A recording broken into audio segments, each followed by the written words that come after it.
బట్టతలతో బాధపడుతున్నారా? ఆధునితనమైన పద్ధతిలో hair transplantation చేయబడును. Face clinic, Hyderabad. Today, the talk of the industry, the talk of the two states and talk of South India, Rajakar. ఒక వర్గానికి వ్యతిరేకంగా ఈ cinema తీశారు అనేటువంటి దాంతో ముఖ్యంగా బీఆర్ఎస్ ప్రభుత్వం టైంలో ఈ సినిమా రిలీజ్ కూడా కావడానికి వీల్లేదు. బెదిరింపు కాల్స్ రావడం, కొన్ని మెసేజ్లు రావడం. కేటీఆర్ దాన్ని ట్రీట్ చేయడానికి కానీ లేకపోతే ఆ బెదిరింపు కాల్స్ రావడానికి గల కారణం మెయిన్ ఏంటనుకున్నాను. వీళ్ళు ఒక బీజేపీ ప్రొడ్యూసర్ సినిమా చేస్తున్నాడు, వీడు డైరెక్టర్ కొత్తవాడు, సో ఆయన కావాలని చేయించుకుంటున్నాడు, ముస్లింని ప్రాపగండా చేయాలనుకుంటున్నాడు.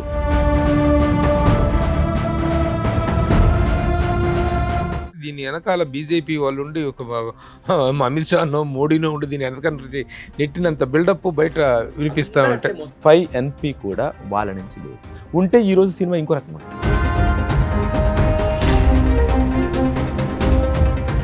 మీరు కమ్యూనిస్టులను నెగ్లెక్ట్ చేశారని, కమ్యూనిస్టులను అసలు చూపించలేదు అనేటువంటి ఒక అభిప్రాయం. మామూలు కమ్యూనిస్టు కార్యకర్తలు మాట్లాడితే వాళ్ళని గౌరవించాలి, తప్పులేదు. కానీ మేధావులు కూడా అలా మాట్లాడితే వాళ్ళ మేధావులు అనిపించుకోరు.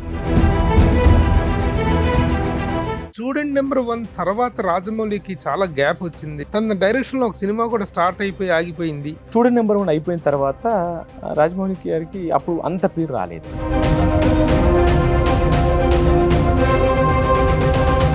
రాఘవేంద్రరావు గారు ఫస్ట్ డైరెక్షన్ ఛాన్స్ ఇవ్వటం, ఫస్ట్ దగ్గర మ్యారేజ్ చేయటం. ఒక మనిషి జీవితంలో ఎన్ని స్టెప్స్ ఉంటాయో అన్ని స్టెప్స్ లో రాఘవేంద్రరావు గారు సపోర్ట్.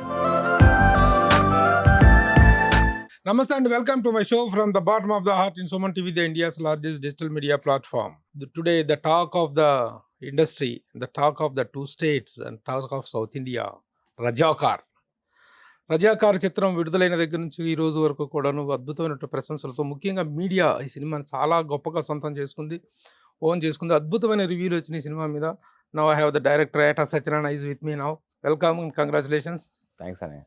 ఎలా ఉంది రెస్పాన్స్? చాలా బాగుంది అన్నయ్య. చాలా పబ్లిక్ రెస్పాన్స్ చాలా బాగుంది. మెయిన్ ఎప్పుడైతే ఫస్ట్ ప్రివ్యూ మీడియాకి వేసాము, మీడియా అంటే నా కుటుంబం. నేను బతికిందే మీడియాతో. యాజ్ ఎ జర్నలిస్ట్గానే బతికాను. నేను యాజ్ ఎ జర్నలిస్ట్గానే మీ ముందుకు వచ్చాను, ఈ సినిమా ఫీల్డ్కి వచ్చాను. ఎప్పుడైతే జర్నలిస్టులు కూడా విజిల్స్ వేశారు కదా, ఇంకా మారిపోయింది.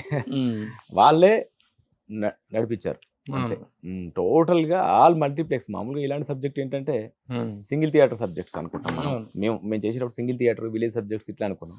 కానీ ఆ మల్టీప్లెక్స్ అన్నీ కూడా టోటల్గా హైదరాబాద్లో ఉన్న మల్టీప్లెక్స్, బయట మల్టీప్లెక్స్ బిజీగా ఉంటున్నాయి బికాస్ ఆఫ్ మీడియా. ఇప్పుడు ఫస్ట్ ఈ సినిమా స్టార్ట్ అయిన తర్వాత, ఫస్ట్ ట్రైలర్ రిలీజ్ అయిన తర్వాత ఏర్పడినటువంటి సెన్సేషన్ అంతా ఇంత కాదు. ఒక వర్గానికి వ్యతిరేకంగా ఈ సినిమా తీశారు అనేటువంటి దాంతో ముఖ్యంగా బీఆర్ఎస్ ప్రభుత్వం టైంలో ఈ సినిమా రిలీజ్ కూడా కావడానికి వీల్లేదు, ఎలా రిలీజ్ అవుతుందో చూద్దాం అన్నంత రేంజ్లో కాంట్రవర్సీ నడిచింది. ఏం జరిగింది అసలు? అప్పుడు జరిగిన కాంట్రవర్సీ ఏంటి? ఎంతవరకు దాన్ని మీరు ఎలా ఫేస్ చేసుకుంటూ వచ్చారు? అంటే అప్పటికి మనం టీజర్ రిలీజ్ చేసే టైం కన్నా జస్ట్ ఒక 40%, 40-50% షూటింగ్ అంతే. ఫుల్ మూవీ అవ్వలేదు. తర్వాత అంతకుముందు పోస్టర్ రిలీజ్ చేసాం, అప్పుడు 20% షూటింగ్. ఈ 40% షూటింగ్ అయిన దాంట్లో నుంచి తీసుకొచ్చిన టీజరు మాకు నిజంగా అప్పుడే ఎందుకు చేయాల్సి వచ్చింది అంటే, మేము అనుకున్న బడ్జెట్కి దాటిపోతుంది. ప్రొడ్యూసర్ కొత్త, నేను సినిమా కొత్త అయినా ఇండస్ట్రీ నాకు పరిచయం, 20 ఏళ్ళకి ఇండస్ట్రీలో బతున్నాను, నాకు టెన్షన్ లేదు. ఇంకోటి, ఒక కొత్త ప్రొడ్యూసర్కి చెప్పేవాళ్ళు చాలా మంది ఉంటారు, ఒక కాన్ఫిడెన్స్ కలగాలి. కాబట్టి ఏంటంటే మన ప్రోడక్ట్ ఆయన కొంచెం ఆ మధ్యలో మాకు చిన్న గ్యాప్ కూడా వచ్చింది. ఏంటి ఎటు వెళ్తుంది ఒక బడ్జెట్ అనుకున్న బడ్జెట్ కంటే వెళ్ళిపోతూ ఉంటాయి అప్పటికే 40%కే. అప్పుడు ఒక టీజర్ రిలీజ్ చేస్తే మన సినిమా మార్కెట్ ఎలా ఉంటుందో తెలుస్తుంది, ఐడెంటిటీ ఎలా ఉంటుందో తెలుస్తుంది, ఎలా గుర్తిస్తారు అని మేము ప్లాన్ చేసి ఒక టీజర్ రిలీజ్ చేసాం. టీజర్ రిలీజ్ చేయడానికి ముందు ఎప్పుడైతే స్టూడియోలో మా ప్రొడ్యూసర్కి చూపించాను, ఆయన హ్యాపీగా ఫీల్ అయ్యి, కాన్ఫిడెంట్గా ఫీల్ అయ్యారు. రిలీజ్ చేసిన తర్వాత విచిత్రం ఏంటంటే, ఒక లోకల్ లాంగ్వేజ్, ఒక టాలీవుడ్ టీజర్ నేషనల్ మీడియాలో డిబేట్స్, అది తెలుగు భాష, మళ్ళీ హిందీ భాష కాదు, ఏం కాదు. ఎంత పెద్ద ఛానల్స్ చెప్పుకున్నాము, ఎంత పెద్ద మీడియా చెప్పుకున్నాము, అలాంటి మీడియాలో లోకల్ సినిమా గురించి డిబేట్స్ జరిగినాయి. చాలా గొప్పగా ఫీల్ అయ్యాం. అప్పుడు మా అందరికి బాగా ధైర్యం వచ్చింది. ఇక మన దగ్గరికి వస్తే ఏమైపోయిందంటే భిన్న స్వరాలు. ఎవరో ఒక అతను ట్వీట్ చేస్తే దానికి కేటీఆర్ గారు రీట్వీట్ చేయడం, దానివల్ల నిజంగా చెప్పడం మాకు ప్లస్ అయింది. ఎందుకంటే దానివల్ల మా ప్రమోషన్ పెరిగింది. ఏంటి కేటీఆర్ ట్వీట్ చేశాడు ఇలాంటిది వాయిస్ పెరిగిపోయింది. ఆ క్షణంలో మేము అసలు భయపడలే అన్నయ్య, భయపడలేదు. ఏదో మైనస్ అయిద్దు, లేకపోతే ఈ గవర్నమెంట్ వాళ్ళ చేతిలో ఉంది ఆపుద్ది, అలాంటి భయాలు ఏమీ కలగలేదు. ఇంకా ధైర్యం వచ్చింది ఒక మాటలో చెప్పాలండి. ఎందుకంటే మా సబ్జెక్ట్ మీద మాకు నమ్మకం ఉంది. మా సబ్జెక్ట్ ఆ కోణం కాదు, ఆ ట్వీట్ చేసిన కోణం కాదు, కేటీఆర్ గారు ఫీల్ అయిన కోణం కాదు. ఇది ఈ ప్రాంత స్వతంత్ర పోరాటం అంతే మా కోణం. ఆయన బీజేపీ లీడర్ కావచ్చు, వీళ్ళు బీఆర్ఎస్ఎల్ కావచ్చు, నాకు అనవసరం. నేను క్రియేటర్ని, జర్నలిస్ట్ని, నా ఫీలింగ్స్ వేరుంటాయి, నా ఆలోచన విధానం వేరుంటాయి. సో కాబట్టి మేము ఎక్కడ భయపడలేదు. అయితే ఏంటంటే కొంచెం బెదిరింపు కాల్స్ రావడం, కొన్ని మెసేజ్లు రావడం, అలాంటి కొంచెం ఇబ్బంది పెట్టినాయి. ఇబ్బంది పెట్టినప్పుడు ఎక్కడ భయపడలే, ముందుకెళ్దాం అనుకున్నాం. ఎందుకు కేటీఆర్ దాన్ని ట్రీట్ చేయడానికి కానీ లేకపోతే ఆ బెదిరింపు కాల్స్ రావడానికి గల కారణం మెయిన్ ఏమనుకున్నాను అంటే, ఏదైతే ఆ టీజర్లో పెట్టిన ఆ టార్చర్ సీన్స్ షార్ట్స్ ఏదైతే ఉంటాయో, ఆ మీసాలు తీయడం, పిలిక కట్ చేయడం ఉందో, హిందుత్వాదానికి సంబంధించింది ఒక రజాకార్ చేస్తున్నాడు. కానీ ముస్లిం వాదులు కానీ లౌకికవాదులు కానీ ఏమనుకుంటారంటే, వీళ్ళు ఒక బీజేపీ ప్రొడ్యూసర్ సినిమా చేస్తున్నాడు, వీడు డైరెక్టర్ కొత్తోడు, సో ఆయన కావాలని చేయించుకుంటున్నాడు, ముస్లింని ప్రాపగండా చేయాలనుకుంటున్నాడు అని ఆలోచించారు, అనుకుంటున్నాడు. అది ట్వీట్ చేసిన వెంటనే అప్పుడు ముస్లిం మైనారిటీ పార్టీస్కి ఆ పార్టీ సపోర్ట్ కాబట్టి, బీఆర్ఎస్ కొలాబరేషన్లో ఉంది కాబట్టి, కాంబినేషన్లో ఉంది కాబట్టి మేబీ ఆయన ట్వీట్ చేసి ఉంటారు. కానీ నిజానికి కేటీఆర్ గారికి, కేసీఆర్ గారికి ఈ చరిత్ర మీద పూర్తి అవగాహన ఉంది, విపరీతమైన అవగాహన ఉంది. ఇంకోటి, కేటీఆర్ గారి తాతగారు ఈ పోరాటంలో పాల్గొని ఆయన పేరు మీద కరీంనగర్లో ఏదో ఊర్లో ఇప్పటికి పెద్ద స్తూపం ఉంది. ఆయన ఫ్రీడమ్ ఫైటర్ గానే ఆయన డబ్బులతో కూడా కేటీఆర్ గారి ఫ్యామిలీ ఒకానొక టైంలో దాన్ని ఆసరాగా చేసుకుని బతికిన రోజులు నేను కేటీఆర్ గారు చెప్పారు.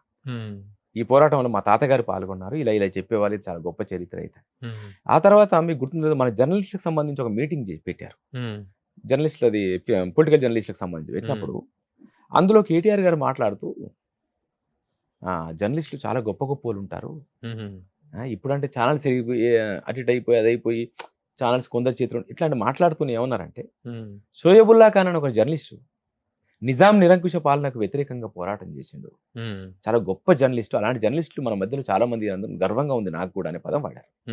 సో ఆయనకు ఎన్ని తెలుసు.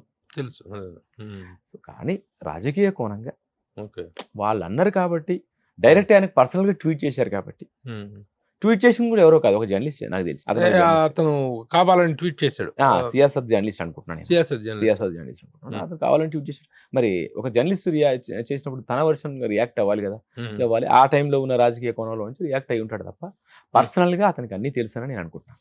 ఒకవేళ ఇప్పుడు టీఆర్ఎస్ ప్రభుత్వమే, టీఆర్ఎస్ బీఆర్ఎస్, అదే కన్ఫ్యూజన్ వాళ్ళకి కూడా ఇప్పుడు మళ్ళీ వెనకపోతాను అనుకుంటున్నా. టీఆర్ఎస్ బీఆర్ఎస్ నుంచి టీఆర్ఎస్కి వెళ్దాం అనేటువంటి ఆలోచన కొట్టుకుంటుంది. సరే, వాట్ ఎవర్ ఇట్ ఈస్, ఆ పార్టీ అనేటువంటిదే కనుక మళ్ళీ అధికారంలోకి వచ్చి ఉంటే మీ సినిమా రిలీజ్ అయ్యి ఉండేదా? ఒకటనే, ఫస్ట్ సినిమాకి సెన్సార్ ఒక అడ్డుతెర, సెన్సార్ ని దాటి బయటకు వచ్చిన వెంటనే మనం 100 మార్క్స్ వేసుకొని వచ్చినట్టు. సెన్సార్ ని పెట్టిందే సెంట్రల్ గవర్నమెంట్, ఇలాంటి ఎలా ఉంటే ఆపాలి, తీసేయాలి, ఆ తర్వాతనే బయటికి జరడబట్టి బయటికి రావాలి. ఒక మాట చెప్పాలంటే, మేము ఈరోజు సెన్సార్ ని దాటుకొని బయటకు వచ్చాం. ఎక్కడ ఫస్ట్ స్టేజ్లోనే, సెకండ్ స్టేజ్కి థర్డ్ స్టేజ్ కూడా వెళ్ళలే, కేవలం ఫస్ట్ స్టేజ్లోనే బయటకు వచ్చాం. మేడం ఒకటే అడిగారు, మీరు చెప్పింది దాన్ని చూపించేదానికి నాకు ప్రూఫ్స్ ఏంటి? ఓకే మేడం, నా మీటింగ్ ఎప్పుడు చెప్పండి, నేను ప్రూఫ్ చూపిస్తాను. ఒకటి అడిగితే ప్రూఫ్స్ నేను 4 చూపించాను. ఇది ఈ జరిగినటువంటి అట్రాసిటీస్ ఒకటే ప్రూఫ్, దీనికి ఎక్కడి నుంచి ప్రూఫ్ తీశారు, నేను 4 చూపించాను. నాకు ఈ సినిమాకి సంబంధించి హిస్టరీ పరంగా చిన్న కట్టు కూడా చెప్పలేదన్నా, ఇంత కట్టు, వెంట్రుకంత కట్టు కూడా తీసే, ఒక ఫ్రేమ్ తీసే అని కూడా చెప్పలేదు. ఏం చెప్పారంటే, వైలెన్స్ ఎక్కువ ఉంటే, బ్లడ్ ఎక్కువ ఉంటే, ఇది కొంచెం కామన్ సినిమాలకు విజువల్ ఇంపాక్ట్ అనేటువంటిది ఇదైతే కామన్ సినిమాలకు చెప్పేదే, కామన్ యాక్షన్ మూవీస్ కి చెప్పేదే చెప్పారు. ఒక 16 పాయింట్స్ ఇచ్చారు, అంతే తప్ప హిస్టరీకి సంబంధించింది అక్కడ. కాబట్టి అది కాదు, బ్లడ్ హింసే సెన్సార్ కట్స్ ప్రాతిపదిక అయితే, యానిమల్ సినిమాలో చూపించినటువంటి బ్లడ్ మిగతా సినిమాల్లో చూపించినటువంటి బ్లడ్ షెడ్ ఏంటి అసలు?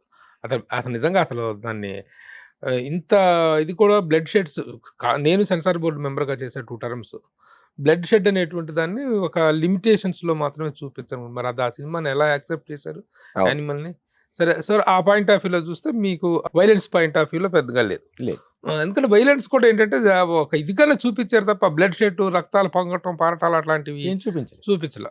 Okay okay. ఇప్పుడు నిజంగా హిస్టరీ చూపిస్తానే సెన్సార్ నుంచి బయటికి రాదు. రాదు.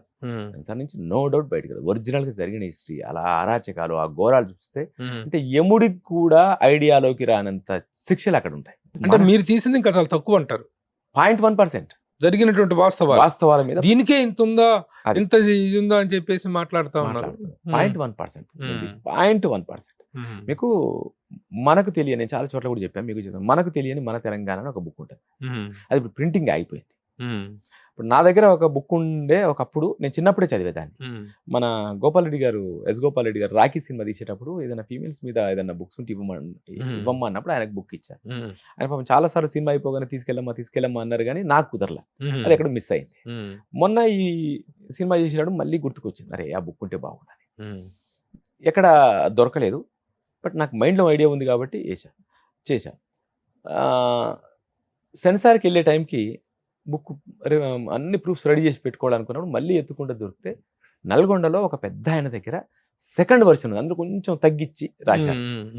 ఆ బుక్ ఉంటుంది అన్నయ్య, అది దొరికింది, నేను జిరాక్స్ తీసి పెట్టుకున్నా, కాపీ చేసి పెట్టుకున్నా, బైండ్ చేసి పెట్టుకున్నా. మళ్ళీ ఆ బుక్ ఉంటుంది అన్నయ్య, ఒక 15 మంది మహిళలు వాళ్ళు వాళ్ళ యాసలో, నిజానికి నేను తెలంగాణ వారిని, నాకు మనం అదర్ లాంగ్వేజ్ కొరియన్ మూవీస్ చూస్తున్నప్పుడు సబ్ టైటిల్స్ 1-2 సార్లు చూస్తే ఎట్లా అర్థమైందో అది 4 సార్లు చదివితే నాకు అర్థమైంది. ఎందుకంటే అంత యాసలో రాశారు వాళ్ళు.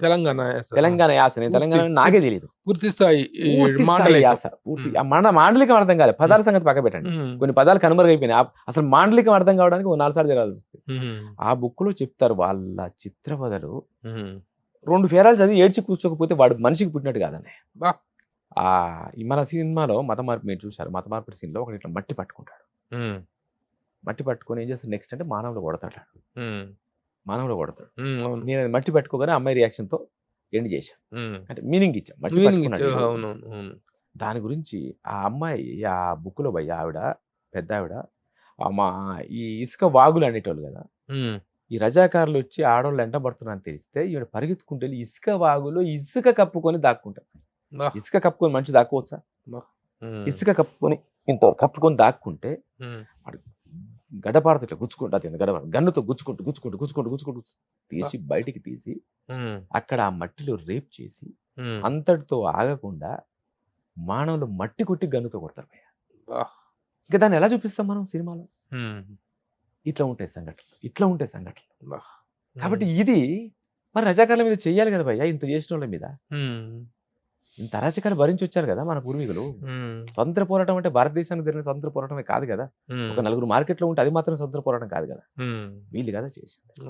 సో నేను ఒక జర్నలిస్ట్గా నాకు ఆ బాధ్యత ఉంది, ఆ ప్రాంతంలో పుట్టినవాడిగా బాధ్యత ఉంది, ఒక క్రియేటర్గా నా వాయిస్ వినిపించడానికి నాకు ఆ బాధ్యత.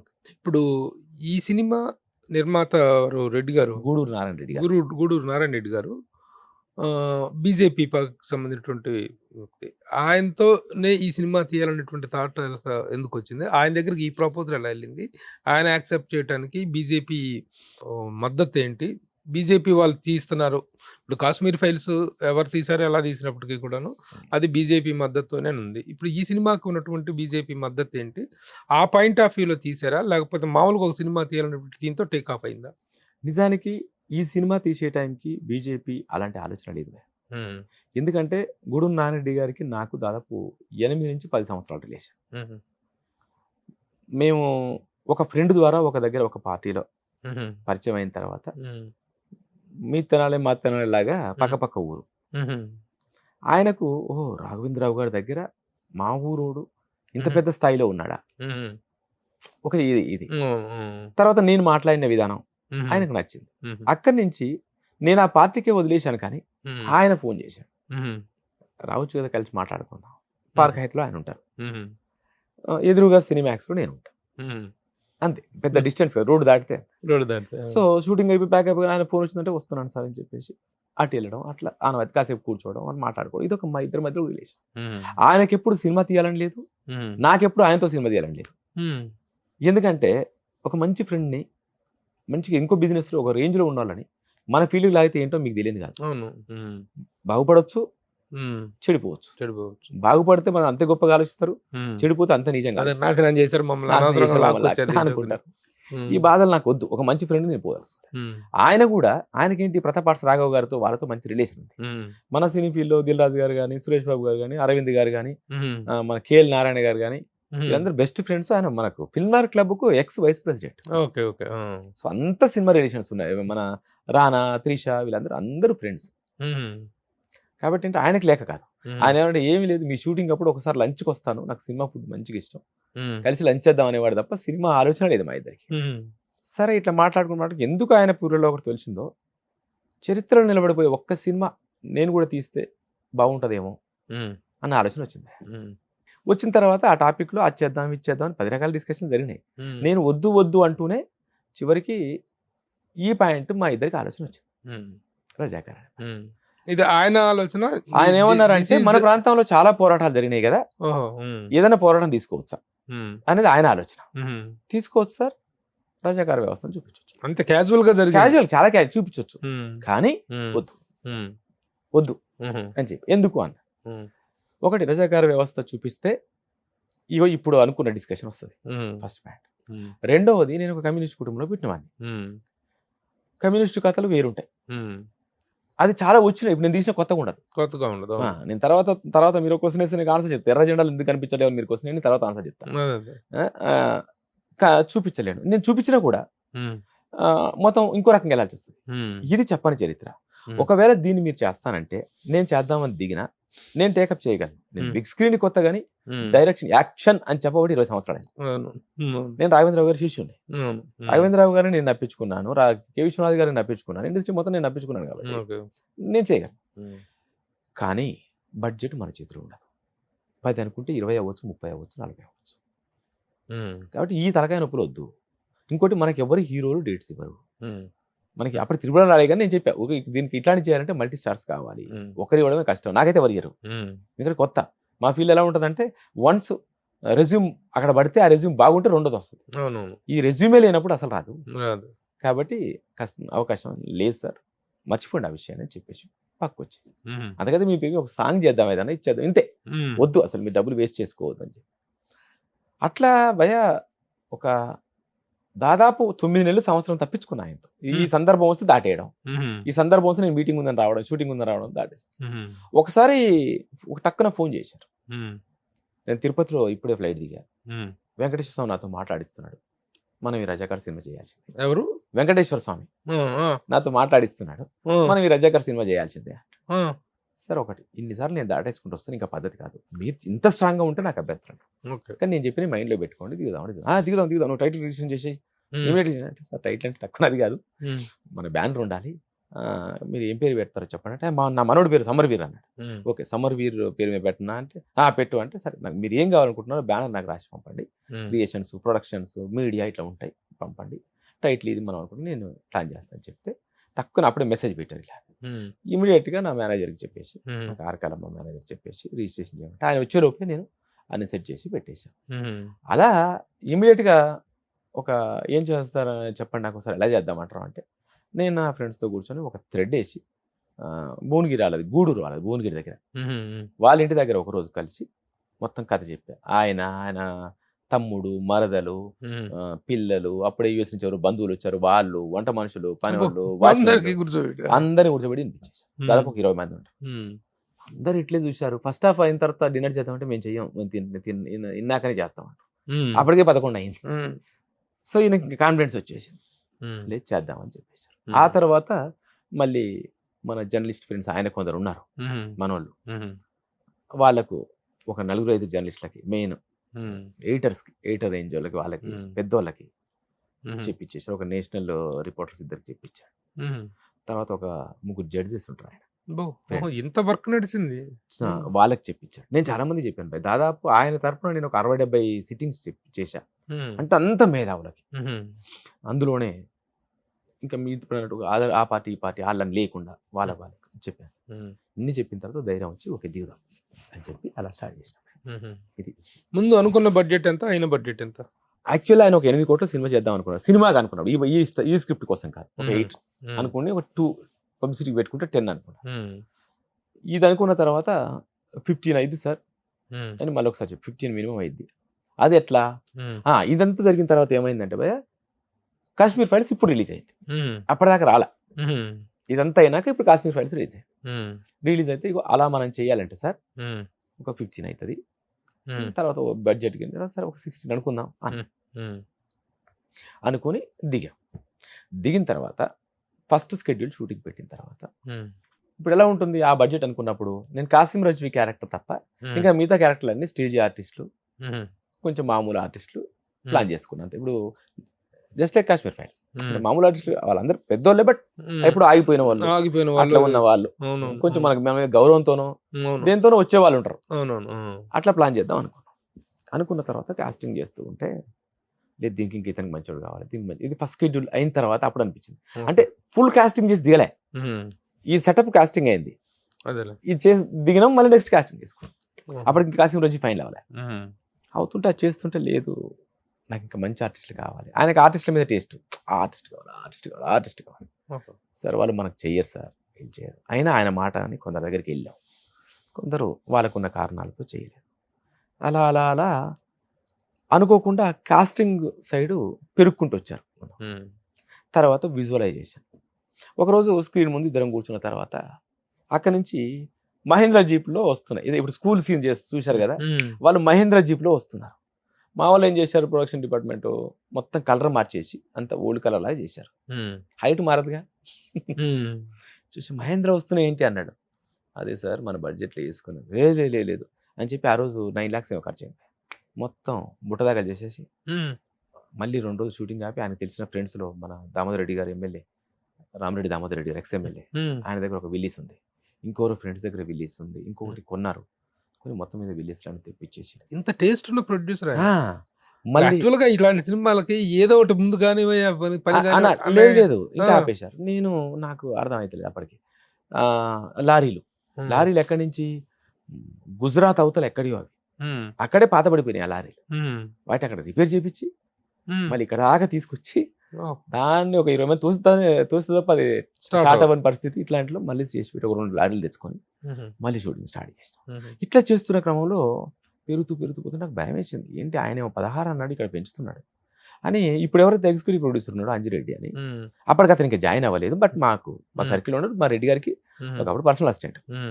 అంజిరెడ్డి గారు మీరు లేరు, మీరు మాత్రమే నాకు ఎక్కువ పరిచయం ఆయన దగ్గర. రెడ్డి గారు ఇలా మార్చుకోవటం వల్ల బడ్జెట్ వెళ్ళిపోతుంది, నాకు అర్థమవుతుంది, ఆయన కాదని లేకపోతున్నా, కానీ ఆయన ఎంత చెప్పినా సరే అంటున్నాడు, దాటేస్తున్నాడు. మళ్ళీ తర్వాత నన్ను ఏంటి పరిస్థితి అంటే, నేను చెప్పొద్దు కానీ ఒక 25 ఫిక్స్ అయ్యారు సార్ అన్నాడు. 25 మెంటలీ ఫిక్స్ అయ్యారు సార్ అన్నాడు. ఓకే ఆయన మైండ్లో అది ఉంది కాబట్టి నన్ను నడిపించుకుంటున్నాడు అనుకొని నేను అక్కడి నుంచి వర్క్ స్టార్ట్ చేశాను. అయినా 40 అయ్యింది. దానికి రీజన్ ఏంటి భయ్య అంటే 40 అయింది. మళ్ళీ ప్రమోషన్స్ ఇప్పుడు మారినాయిగా, మళ్ళీ ఇప్పుడు మారి ఉంటుంది. దానికి రీజన్ ఏంటంటే మేము 9 months లో షూటింగ్ చేద్దాం అనుకున్నాం. అదే 9 months లో చేస్తే ఆ 25 లోపే అయిపోయేది. మీరు చూసిన సినిమా 25 లోపు అయిపోయేది. ఎందుకంటే నేను నేర్చుకున్న నా విద్య మీరు 10 మందిని ఇస్తే నేను ఎట్లా దీన్ని క్వాలిటీగా చూపించాలో నాకు తెలుసు. నాకున్న ఫ్రేమ్ని క్వాలిటీగా బడ్జెట్లో చూపించగలను, నాకు ఆ కెపాసిటీ ఉంది. నా గురుగారి దగ్గర నేను నేర్చుకున్న విద్య.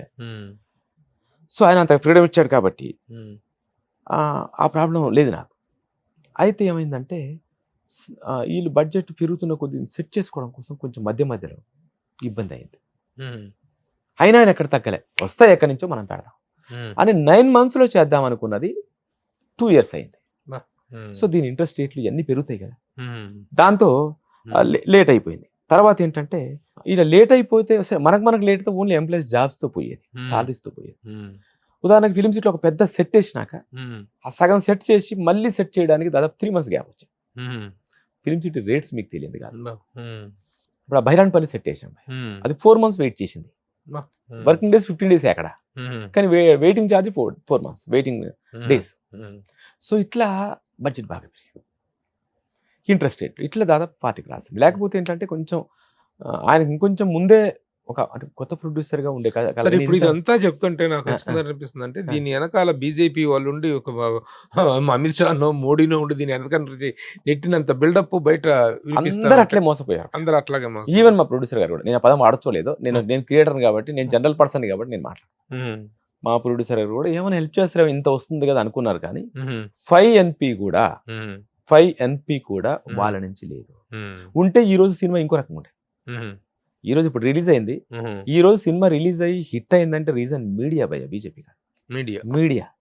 మీడియా లేకపోతే, సోషల్ మీడియా లేకపోతే, మనము జెన్యూన్ గా చెప్పిన మాట లేకపోతే సినిమా ఇంత ముందుకెళ్ళేది కాదు. తర్వాత ఇంటర్మీడియట్ అయిపోయిన స్టూడెంట్స్ కూడా చెప్తున్నారు. నిన్న జనరల్ థియేటర్ దగ్గర, ప్రసాద్ దగ్గర బీటెక్ స్టూడెంట్స్, తెలుగు రాని నార్త్ ఇండియన్ కుర్రాలు కూడా సినిమా సూపర్ ఉందని మాట్లాడతారు.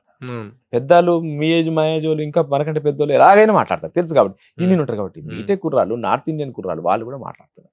సో మౌత్ టాక్ మీడియానే తీసుకెళ్తుంది తప్ప బీజేపీ పార్టీగా నిన్న బండి సంజయ్ గారు ఉన్న సర్కిల్లో లేదన్నా, నువ్వు ఇంత కష్టపడ్డావు, మనం చెయ్యాలి అని చెప్పి ఇప్పుడు కదులుతున్నారు. ఇప్పుడు రిలీజ్ అయిన తర్వాత కదులుతున్నారు. రిలీజ్ అయ్యేంత వరకు ఎవరు ఏమి చేయలేదు భయ.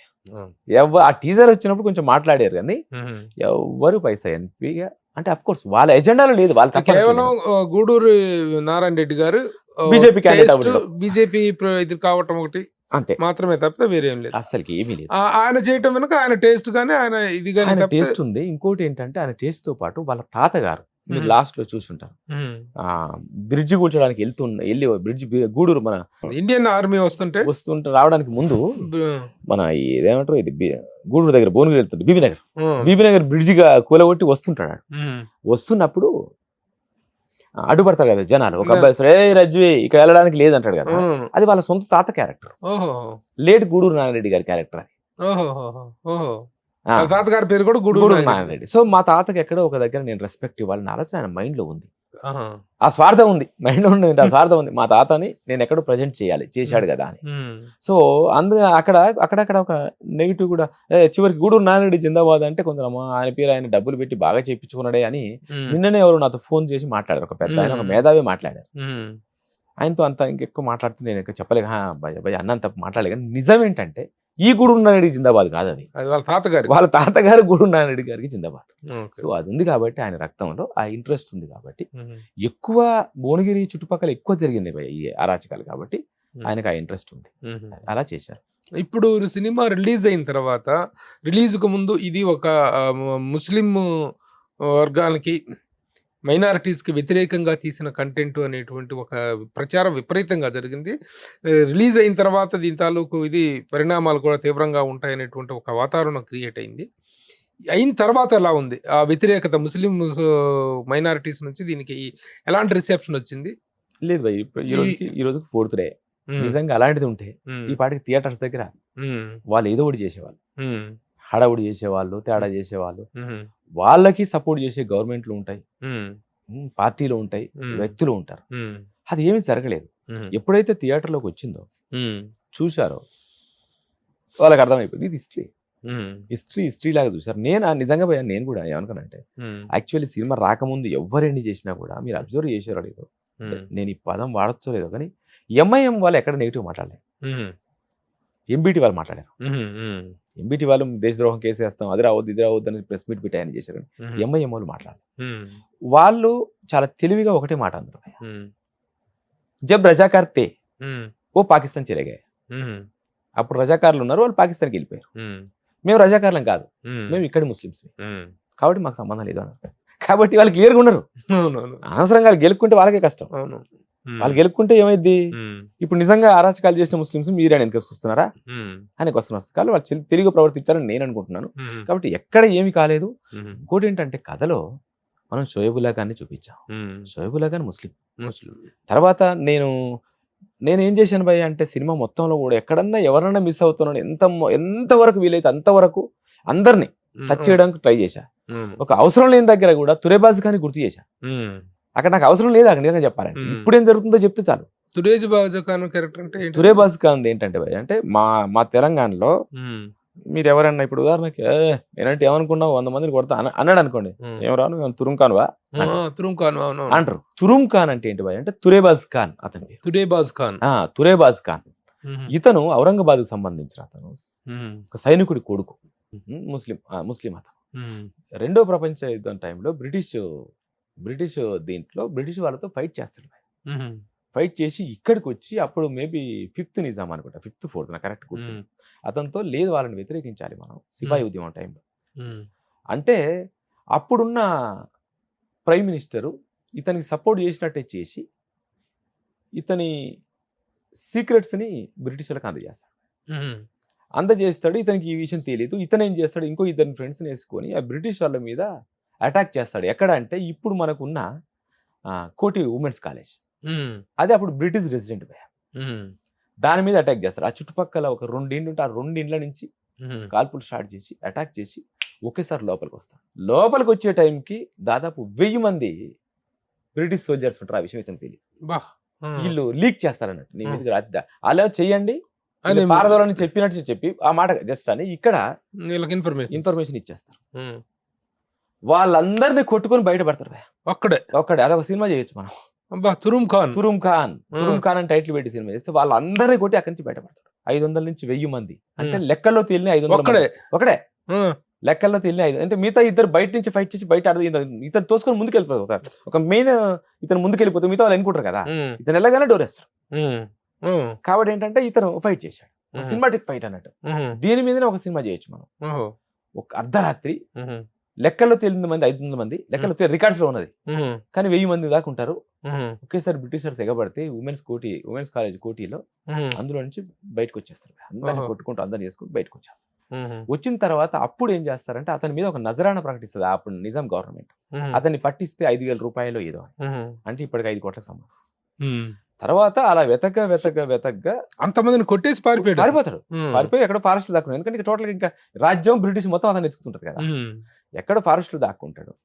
దాక్కుంటే అతన్ని అక్కడ మళ్ళీ దొరకబట్టుకొని తూఫాన్ ఫారెస్ట్ దొరకబట్టుకొని చంపి అతని శవాన్ని గుర్రాలకు కట్టుకొని అక్కడి నుంచి కోటి దాకా ఈడ్చుకొస్తారు భయ్య. అప్పటికే సగం మజిల్ ఊడిపోద్ది, బాడీలో సగం మజిల్ ఊడిపోద్ది.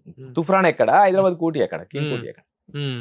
ఆ సగం మజిల్ ఊడిపోయిన బాడీని ఆ కోటిలో మనకి ఇప్పుడు ఉమెన్స్ కాలేజ్ ఎదురుగా బస్ స్టాప్ దగ్గర చెట్టు ఉండేది అప్పట్లో. ఆ చెట్టుకు బాడీ ఏలాడదీస్తారు. ఏలాడదీసిన తర్వాత అదే బాడీలో మాంసముద్దలు కూలిపోయి తలకాయ బొమ్మికలు పడిపోయి కూలిపోయి మట్టిలో కలిసిపోయింది తప్ప అది ఖననం చేయలేదు. అది తురేబాజ్ కంచేది. ఎందుకంటే మా మీద ఎదిరిస్తే అలా ఉంటది అని తెలియాలి అనేది ఎంతో చేశారు. అది తురేబాజ్ కంచేది. ఇది ఏ ఇయర్ లో? ఇది రెండో సిపాయి ఉద్యమం టైంలో, అప్పుడు మేబీ 4th 5th నిజాం టైంలో, 1850s ఆ టైంలో. నేను అది కూడా గుర్తు చేశా. ముసల్మాన్ అయినా నేను ముసల్మాన్ వ్యతిరేకంగా చెప్పాలనుకుంటా, చెప్పాల్సిన అవసరం అసలు నాకు అదొక సంబంధమే లేదు.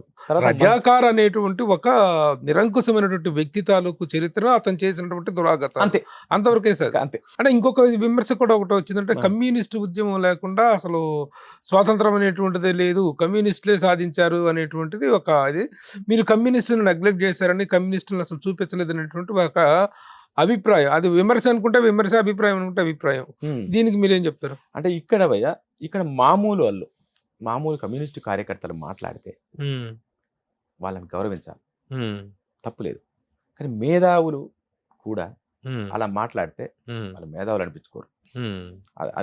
ఆ స్లోగన్ రాంగ్ అయితే. ఎందుకంటారంటే తెలంగాణ సాయుధ పోరాటంలో అసూలు బాసింది కమ్యూనిస్టులు, రైతాంగ పోరాటం చేసింది కమ్యూనిస్టులు, గ్రామాల్లో ప్రజల్ని ఉత్తేజపరిచి ఉద్యమాలు చేసింది కమ్యూనిస్టులు 100%.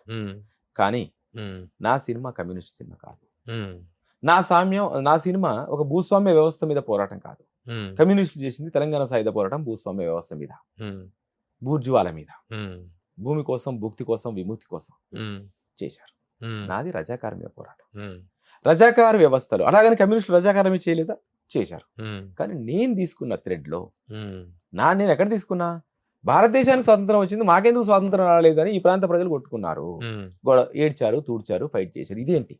సో అక్కడ స్వాతంత్రం వచ్చిన దగ్గర నుంచి ఇక్కడ స్వాతంత్రం వచ్చిన మెదలు ఏం జరిగింది అని చెప్తూనే 1936కి సంబంధించిన చాకలి ఐలమ్మ సబ్జెక్ట్ కూడా నేను ఇంక్లూడ్ చేశా. చాకలి ఐలమ్మ మీద విష్ణూరి రామచంద్రారెడ్డి దౌర్జన్యం చేసినప్పుడు రాత్రికి రాత్రి 60 కిలోమీటర్లు నడిచొచ్చి, సూర్యాపేట నుంచి నడిచొచ్చి ఫైట్ చేసిన భీమిరెడ్డి నరసింహారెడ్డిని, ఆయనకు సపోర్ట్గా ఆయనతో పాటు వచ్చిన రాజారెడ్డిని చూపించా. వాళ్ళిద్దరు కమ్యూనిస్టులు కాదా? వాళ్ళిద్దరు కమ్యూనిస్టులు కదా. కమ్యూనిస్టులు. నాకు ఓకే ఆడ ఎర్రజెండా పెట్టాలి అంటుండొచ్చు, ఆయన ప్రతి చోటికి ఎర్రజెండా పట్టుకొని వెళ్ళలే, మనిషిగా వెళ్ళాడు. నలుగురు నేర్చుకొని కూడా వెళ్ళలే. 400 మంది వచ్చాడు, నేను ఒక్కరిని వస్తారని వెళ్ళాడు. అట్లే చూపించా. ఆడి ఊరు ఆడ అప్పటికి డైలాగ్ అంటాడు, మనూరు గానంతో మనకేం దొరా వేసి పడేయక అంటాడు. పక్కన ఇంకేంటి ఆ రోజుల్లో మా ఊరు కాదు కదా వేసి పడేద్దాం, మా ఊరు అయితే మా దగ్గర బానిసలు ఓకే అన్నా కూడా ఎదురు తిరిగాడు. ఆయన కమ్యూనిస్ట్ కదా. ఇప్పుడు బైరాణపల్లి ఉంది, రాజిరెడ్డి అంత ఫైట్ చేశాడు. బైరాణపల్లి హీరో అతనే, అతని కమ్యూనిస్ట్ కాదా. ఇతను క్యారెక్టర్ చేశాడు బైరాణపల్లి, మన బాబీ బాబీ సింహ్. సింహ చేశాడు. నిన్న ఒక పెద్ద ఆయన అన్నారు, తమ్ముడు అక్కడ మకుటం రామయ్య, మకుటం పోషయ్య, భూమయ్య వీళ్ళందరూ ఉండే కదా, మరి ఒక రాజిరెడ్డి ఎందుకు హైలైట్ చేశారు. ఇక్కడ ఏం జరుగుతుంది భయ్ అంటే, నాకు కొంచెం మెటీరియల్ ఎక్కువ దొరకాలి.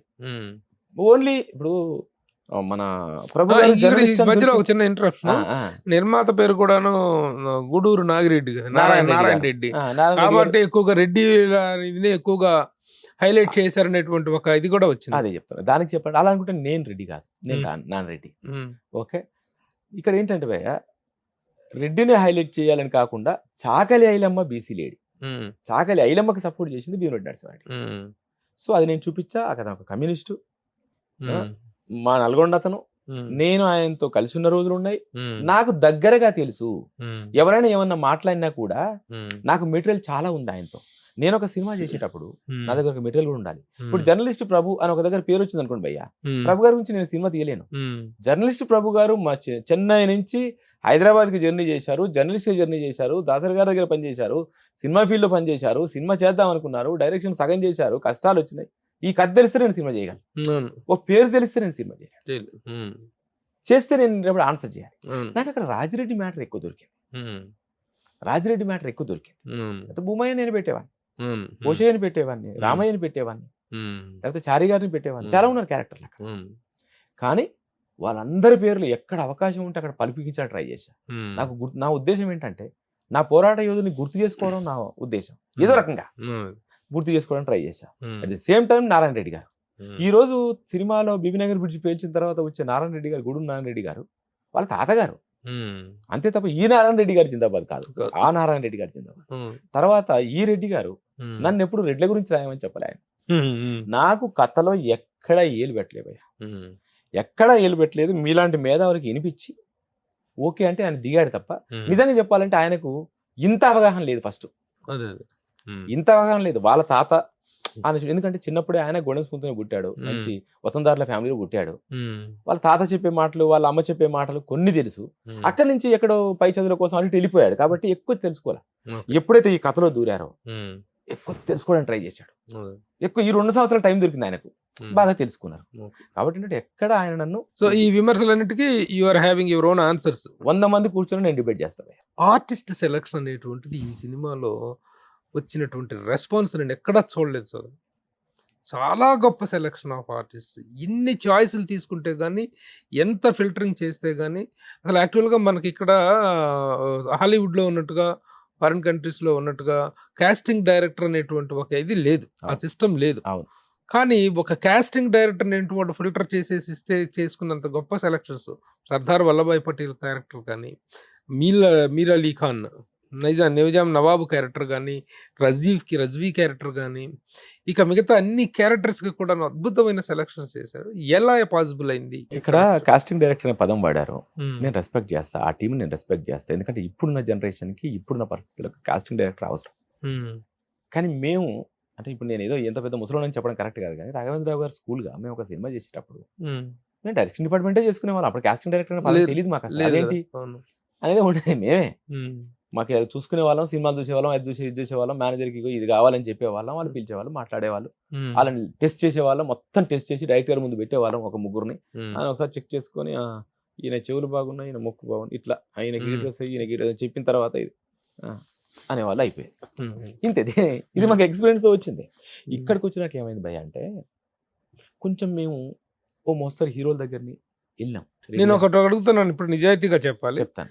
ఏ క్యారెక్టర్కి ఎవరిని అనుకుని, ఎవరిని ప్రయత్నిస్తే, ఎవరు కాదనుకుంటే ఎవరిని యాక్సెప్ట్ చేశారు? ఇబ్బంది పడరంటే చెప్పొచ్చు, అంటే చెప్పకపోవడానికి ఏం లేదు. రజ్వీ క్యారెక్టరే ఉంది, రజ్వీ యాస్టీస్ రజ్వీ అతనే ఫస్ట్ చాయిస్. అంటే యాక్చువల్లీ బడ్జెట్ తక్కువ బడ్జెట్ అనుకున్నప్పుడు ఒక సాఫ్ట్వేర్ కుర్రారు ఉన్నారు భయ, అతన్ని అనుకుని లుక్ టెస్ట్ చేసి పెట్టా. ఇది తక్కువ బడ్జెట్, అసలు మాకు బడ్జెట్ ఇంత రేంజ్ లో అవుద్ది అనుకోలేదు.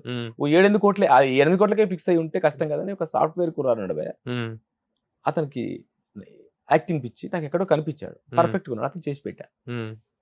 కానీ నాకు ఎక్కడ ఆంటలేడు.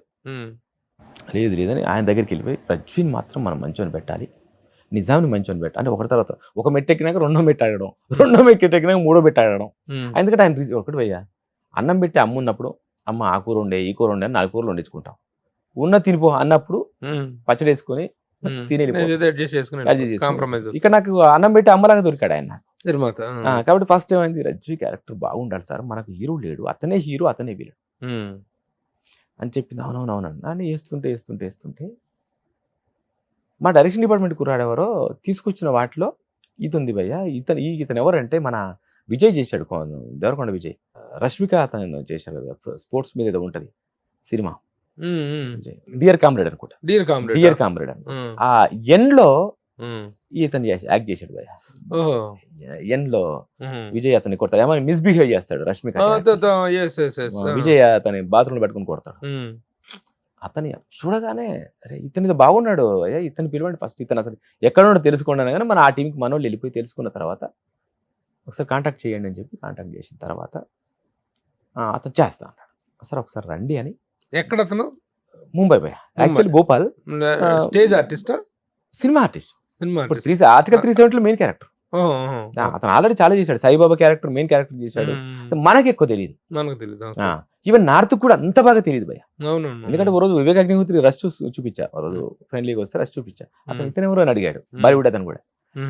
సో అయిపోయిన తర్వాత అతను పిలిచిన తర్వాత ఎంత పని రాక్షసుడు అంటే భయ్య, ఫస్ట్ గెటప్ కే టార్చర్ పెట్టాడు, మా సంపుతాడు ఏంటి అనుకున్నాం. కానీ ఆ గెటప్ అక్కడి నుంచి నడుచుకుంటూ వస్తుంటే ఇట్లా చూసినా మేము రజ్వీనే నడుచుకుంటూ వస్తున్నాడు అనిపించింది. అతను తప్పుడు కొంచెం టమ్మీ ఉండే, నేను చెప్పాను నాకు టమ్మీ తగ్గాలని చెప్పి 15 రోజులు తగ్గి మళ్ళీ వచ్చాడు తనే. మై ఆరం ఫ్లైట్ దానిలోకి అన్నాడు అని వచ్చేసిన మళ్ళీ మారిపోయాడు. దానికి అతను మేకప్ ఆ గడ్డానికి ఈ గడ్డం సెట్ అయ్యేటట్టుగా ప్లాన్ చేసుకొని వచ్చిన తర్వాత అతను అందులో పరకాయ ప్రవేశం చేశాడు. అద్భుతంగా చేశాడు. సరే ఎలా అంటే ఇంకా నేను చెప్తా వినండి, ఒక నెగిటివ్ క్యారెక్టర్ మీద ఇంత అభిమానం పెరగటం, రజ్వీ అనేటువంటి రక్తం తాగినటువంటి ఒక నరరూప రాక్షసుడు ఆ క్యారెక్టర్ ని కూడా విపరీతంగా లవ్ చేసి అంత గొప్పగా యాక్ట్ చేశాడు, అంత గొప్ప ఫిట్నెస్ కనిపించింది అతను. అవును, ఎంత విషయం అంటే భయ్య, నిన్న వరంగల్ టూర్ వెళ్ళాం కదా, అందరే ఇతను ఇట్లంటా కాశీం రజ్వీ అని ఎత్తుకొని తిరగడం, ఎగరడం, అతన్ని ఇది కొట్టడం. తర్వాత అతను అనసూయ గారి సాంగ్ లో, బతుకమ్మ సాంగ్ లో వెనక అవుట్ ఫోకస్ లో డాన్స్ చేస్తాడు. నేను ఆ రిథమ్ ఒకసారి ఇట్లా చేస్తాను మీరు చేస్తున్నట్టు చేశాడు. ఇది బాగా అనిపించి నాకు నిజంగా అక్కడ అవకాశం లేదు భయ్య, నిజంగా పెట్టకూడదు. ఒక మంచి డైరెక్టర్ అయితే నిజంగా ఆలోచిస్తే పెట్టొద్దు, ఎందుకంటే ఇది ఏమన్నా పోద్దా అని, ఈ సీరియస్నెస్ పోద్దా అని పెట్టొద్దు. కానీ ఇంత సీరియస్గా ఉంటే ఈ దొంగ నా కొడుకు అంత ఎంజాయ్ చేస్తున్నాడు అనేది వచ్చిన రావచ్చు, అది కదా మెయిన్, ఆ వర్గం కూడా ఉండొచ్చు అని ఈ ట్రెండ్ అని చెప్పి అవుట్ ఫోకస్ లో పెట్టి నిల్చోబెడితే నిన్న థియేటర్ లో అందరూ అంటున్నారు పోగానే ఇతని దగ్గర మ్యానరిజం చేస్తున్నారు, ఇది ఒక మ్యానరిజం లాగా అయిపోయింది ఇట్లా అందరూ. సో అప్పుడు అనుకున్నాం ఇది క్యారెక్టర్ రాజ్ అర్జున్. నెక్స్ట్ సర్దార్ వల్లభాయ్ పటేల్ ఏంటంటే సార్ మాకు ఆర్కాలో ఒక సిరీస్ మొన్న ఒక సిరీస్ చేశాం ఈ మధ్యలో, బయటికి రాలి చేస్తూ ఉన్నాను. అప్పుడు వచ్చాడు, నాకు నచ్చలేదు. మా వాళ్ళందరూ పరశ్ రావుల్ గారి పేరు చెప్పారు, మాట్లాడి పెట్టారు, నేను చేస్తాను. పరశ్ రావుల్ గారు ఆల్రెడీ పటేల్ అనే సినిమా చేశారు, అది చూసా. అదేంటంటే పటేల్ గారి ఎండ్ డేస్ సినిమా, కొంచెం దగ్గుతూ ఇలా ఉండే చాలా బాగా చేశాడు, బాగా లావు ఉన్నాడు. ఇప్పుడు ఇంకా ఇదయ్యాడు, ఇంకా ఏజ్ పెరిగింది, అప్పుడే అలా ఉన్నాడు అనుకోవడం ఒకటి. ఇంకోటి నాకు అనిపిస్తుంది ఏంటంటే నేను క్రియేట్ చేస్తే కదా నాకు వచ్చేది గొప్ప, ఆల్రెడీ పటేల్ తీసుకొచ్చి పెడితే నాకేంటి గొప్పతనం, వద్దు రూల్డ్ అవుట్. ఆయన చేస్తా అన్నాడు, ఓకే అంతా మాట్లాడేశాడు, రూల్డ్ అవుట్. ఎత్తుకుంటూ చాలా వెతికాను, ఇంకా ఎవరినెవరైనా గుడ్డు కొట్టిస్తారని అడిగాను, ఇవన్నీ చూశాను. ఇతను లేదని మళ్ళీ ఇతను ఎటు తిప్పుతున్నా మా వాళ్ళు డైరెక్షన్ డిపార్ట్మెంట్ వాళ్ళకి దొరకకపోతే అదే తెచ్చి ముందు పెడుతుంటారు, వాళ్ళకి దొరకకపోతే అన్నట్లు మళ్ళీ అదే తెచ్చి ముందు పెడుతుంటారు, సంపుతారేంటో అదే తెస్తారేంటారు అని చెప్పి అలా మళ్ళీ ఒక రోజు చూసుకుంటారు, టెన్షన్ వస్తుంది, చూసుకుంటూ కూర్చుంటే ఇతను ఏం చేయొచ్చు అంటే చూద్దాం, అతను క్యాట్ ఐస్ ఒరిజినల్ గా చూద్దాం అని చెప్పారు. తర్వాత లిప్స్ సన్నగా ఉంటాయి భయ ఆయన, మరి పటేల్ పెద్దవి ఉంటాయి. ఏం చేద్దామని ఆలోచించి నాకు మళ్ళీ ఈ క్యారెక్టర్ నాకు మళ్ళీ బడ్జెట్ ఒకటి ప్రాబ్లం కదా, ఈ క్యారెక్టర్ ఒక ప్రాస్థెటిక్ మేకప్ కావాల్సి వస్తుంది. అదేంటి వీళ్ళు కొత్త వాళ్ళు కదా, ఇది ఒక ప్రాబ్లం. ఒక మేకప్ అంటే ఒక సెక్షన్ తో మాట్లాడితే పని అయిపోతుంది అనుకుంటారు, మరి ఇక్కడ కొత్త అలాంటి ప్రాస్థెటిక్ అంటే కొంచెం స్పెషల్ బడ్జెట్ అయింది సార్, స్పెషల్ టీం ఉంటుంది అంటే ఇంకెవరైనా చూడొచ్చు అంటే లేదు సార్ బాగుంటుంది, ఒకసారి టెస్ట్ చేద్దాం, మనం సెలెక్ట్ అయితేనే కదా, సెలెక్ట్ కాకపోతే కాదు కదా, అయితే పెట్టుకో పిలిపించాను. మీరు నంబర్ 4 సార్లు పిలిపించి 4 సార్లు పంపించాను, నాకు నచ్చట్లేదు. ఎందుకంటే నాకు సర్దార్ పటేల్ నా మైండ్లో ఉన్నారు, ఆయన మంచి పెదాలు ఇట్లా టైగర్ లాగా ఇలా కనిపించి. ఒకరోజు తేజ్ సప్రోజీ నాకు మంచి ఫ్రెండే ఆల్రెడీ, సప్రోజీ తేజ్ సప్రో నాకు ఎందుకు మ్యాచ్ అవ్వట్లేదు, సింక్ అవ్వట్లేదు అంటే ఆయన ఓపెన్ చెప్పారు, డైరెక్టర్ గారు మీరు సాటిస్ఫై అవుతూనే చేద్దాం, లేకపోతే వద్దు, మీకు ఎలా కావాలో చెప్పండి నేను అలా మార్చుకుంటాను అంటే. మళ్ళీ ఒకరోజు కూర్చోబెట్టి దాదాపు 4 hours మేకప్ చేయించాను భయ్, అక్కడే కూర్చొని.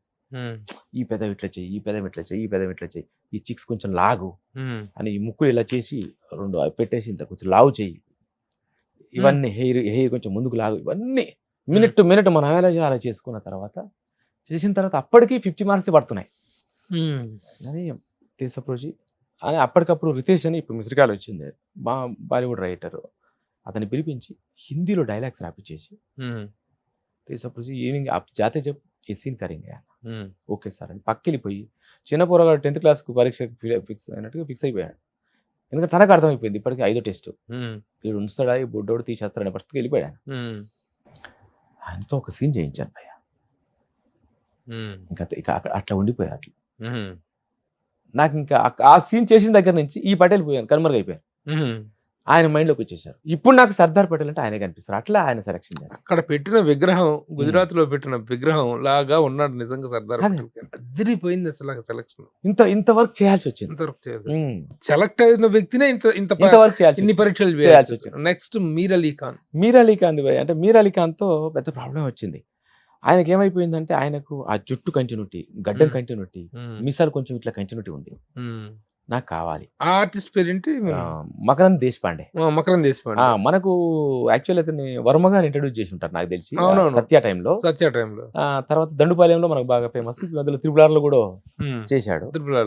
చేశాడు వెహికల్ ట్రక్ డ్రైవ్ చేసుకొస్తారు కదా అతను. నాకు నిజానికి ఫస్ట్ నజర్ అతనే భయ, సినిమా అనుకున్నప్పుడు ఫస్ట్ నజర్ అతను ఇతనికి తీర్చాను, కానీ నాకు అతని డేట్స్ దొరకలేదు. ఇంకా అప్పుడు వెతికాం ఈ వెతుకుడు కార్యక్రమంలో ఆ స్కెడ్యూల్ వెళ్ళిపోయింది, ఆయన ఏదో బిజీ అన్నాడు, ఆ స్కెడ్యూల్ అయిపోయింది. మళ్ళీ సెకండ్ ఫోన్ వెళ్ళిన తర్వాత అతను ఇప్పుడు కొంచెం తగ్గిస్తా అన్నాడు సార్, పర్లేదని రమ్మని చెప్పు, కొంచెం అయితే మన సైడ్ ఒకసారి చూశాడు కదా, లాగడం నాకు తెలుసు, చూడకపోతే లాగడం కష్టం, కానీ మనసు తిరిగి లాగడం చెప్పిన తర్వాత పిలిపించేసి అయ్యా కొంచెం అటు జరుపు, మిస్సార్ కొంచెం ఇటు జరుపు అంటే డైరెక్టర్ మీరు కంటిన్యూటీ హాయ్ అంటే 15 days స్కెడ్యూల్ హాయ్ కొయి ప్రాబ్లం అని అలా జరిపించి కమిట్ చేసి అతనితో ఒకరోజే షూటింగ్ చేశా ఫస్ట్. కానీ ఆ ఒకరోజు నా వర్క్ అతనికి, అతని వరకు నాకు నచ్చి, అతను చెప్పాడు నాకు ఈవినింగ్ ఈ రోజు నచ్చకపోతే నాతో చెప్పాడు, మా మైదర్తో చెప్పాడు కూడా, నాకు నచ్చకపోతే నేను డ్రాప్ అయిపోతా, నాకు అది పెద్ద స్కెడ్యూల్, నేను కమిట్ అయినా, పుణ్యని సెలవు కమిట్ అయినా నాకు ఇట్లా ఎంత కట్ చేశారు, అందుకే నాకు ఒక 1 రోజులు ఉంది, దీనికి ఏదో బిట్ చేయించుకుంటా అని చెప్పేసి సాయంత్రం ఫ్లైట్కి వెళ్ళాలి. ఆయనకు నా వర్క్ నచ్చింది, అదే రేడియో అనౌన్స్మెంట్ ఫస్ట్ డే తీసా, రేడియో అనౌన్స్మెంట్ ఒకటి, దానికి సంబంధించిన కొన్ని షార్ట్స్ బాంబ్ బ్లాస్ట్ సంబంధించి, అది చూసి సాయంత్రం డైరెక్టర్ గారు మనం చేస్తున్నాం, నాకు ఫ్లైట్ అవుతుంది, నో డౌట్ మీ టెన్షన్ తీసుకోకండి, మీ డేట్ చెప్పండి, నేను మణరత్నం గారితో రిక్వెస్ట్ చేసుకుని నేను ఏదో చేసుకుంటా, దీనికి బిట్స్ చేసుకుంటాను, మనం చేస్తామని చెప్పి వెళ్ళిపోయారు. అట్లా ఆయన సెట్ అయిపోయింది. మిగతావన్నీ కూడా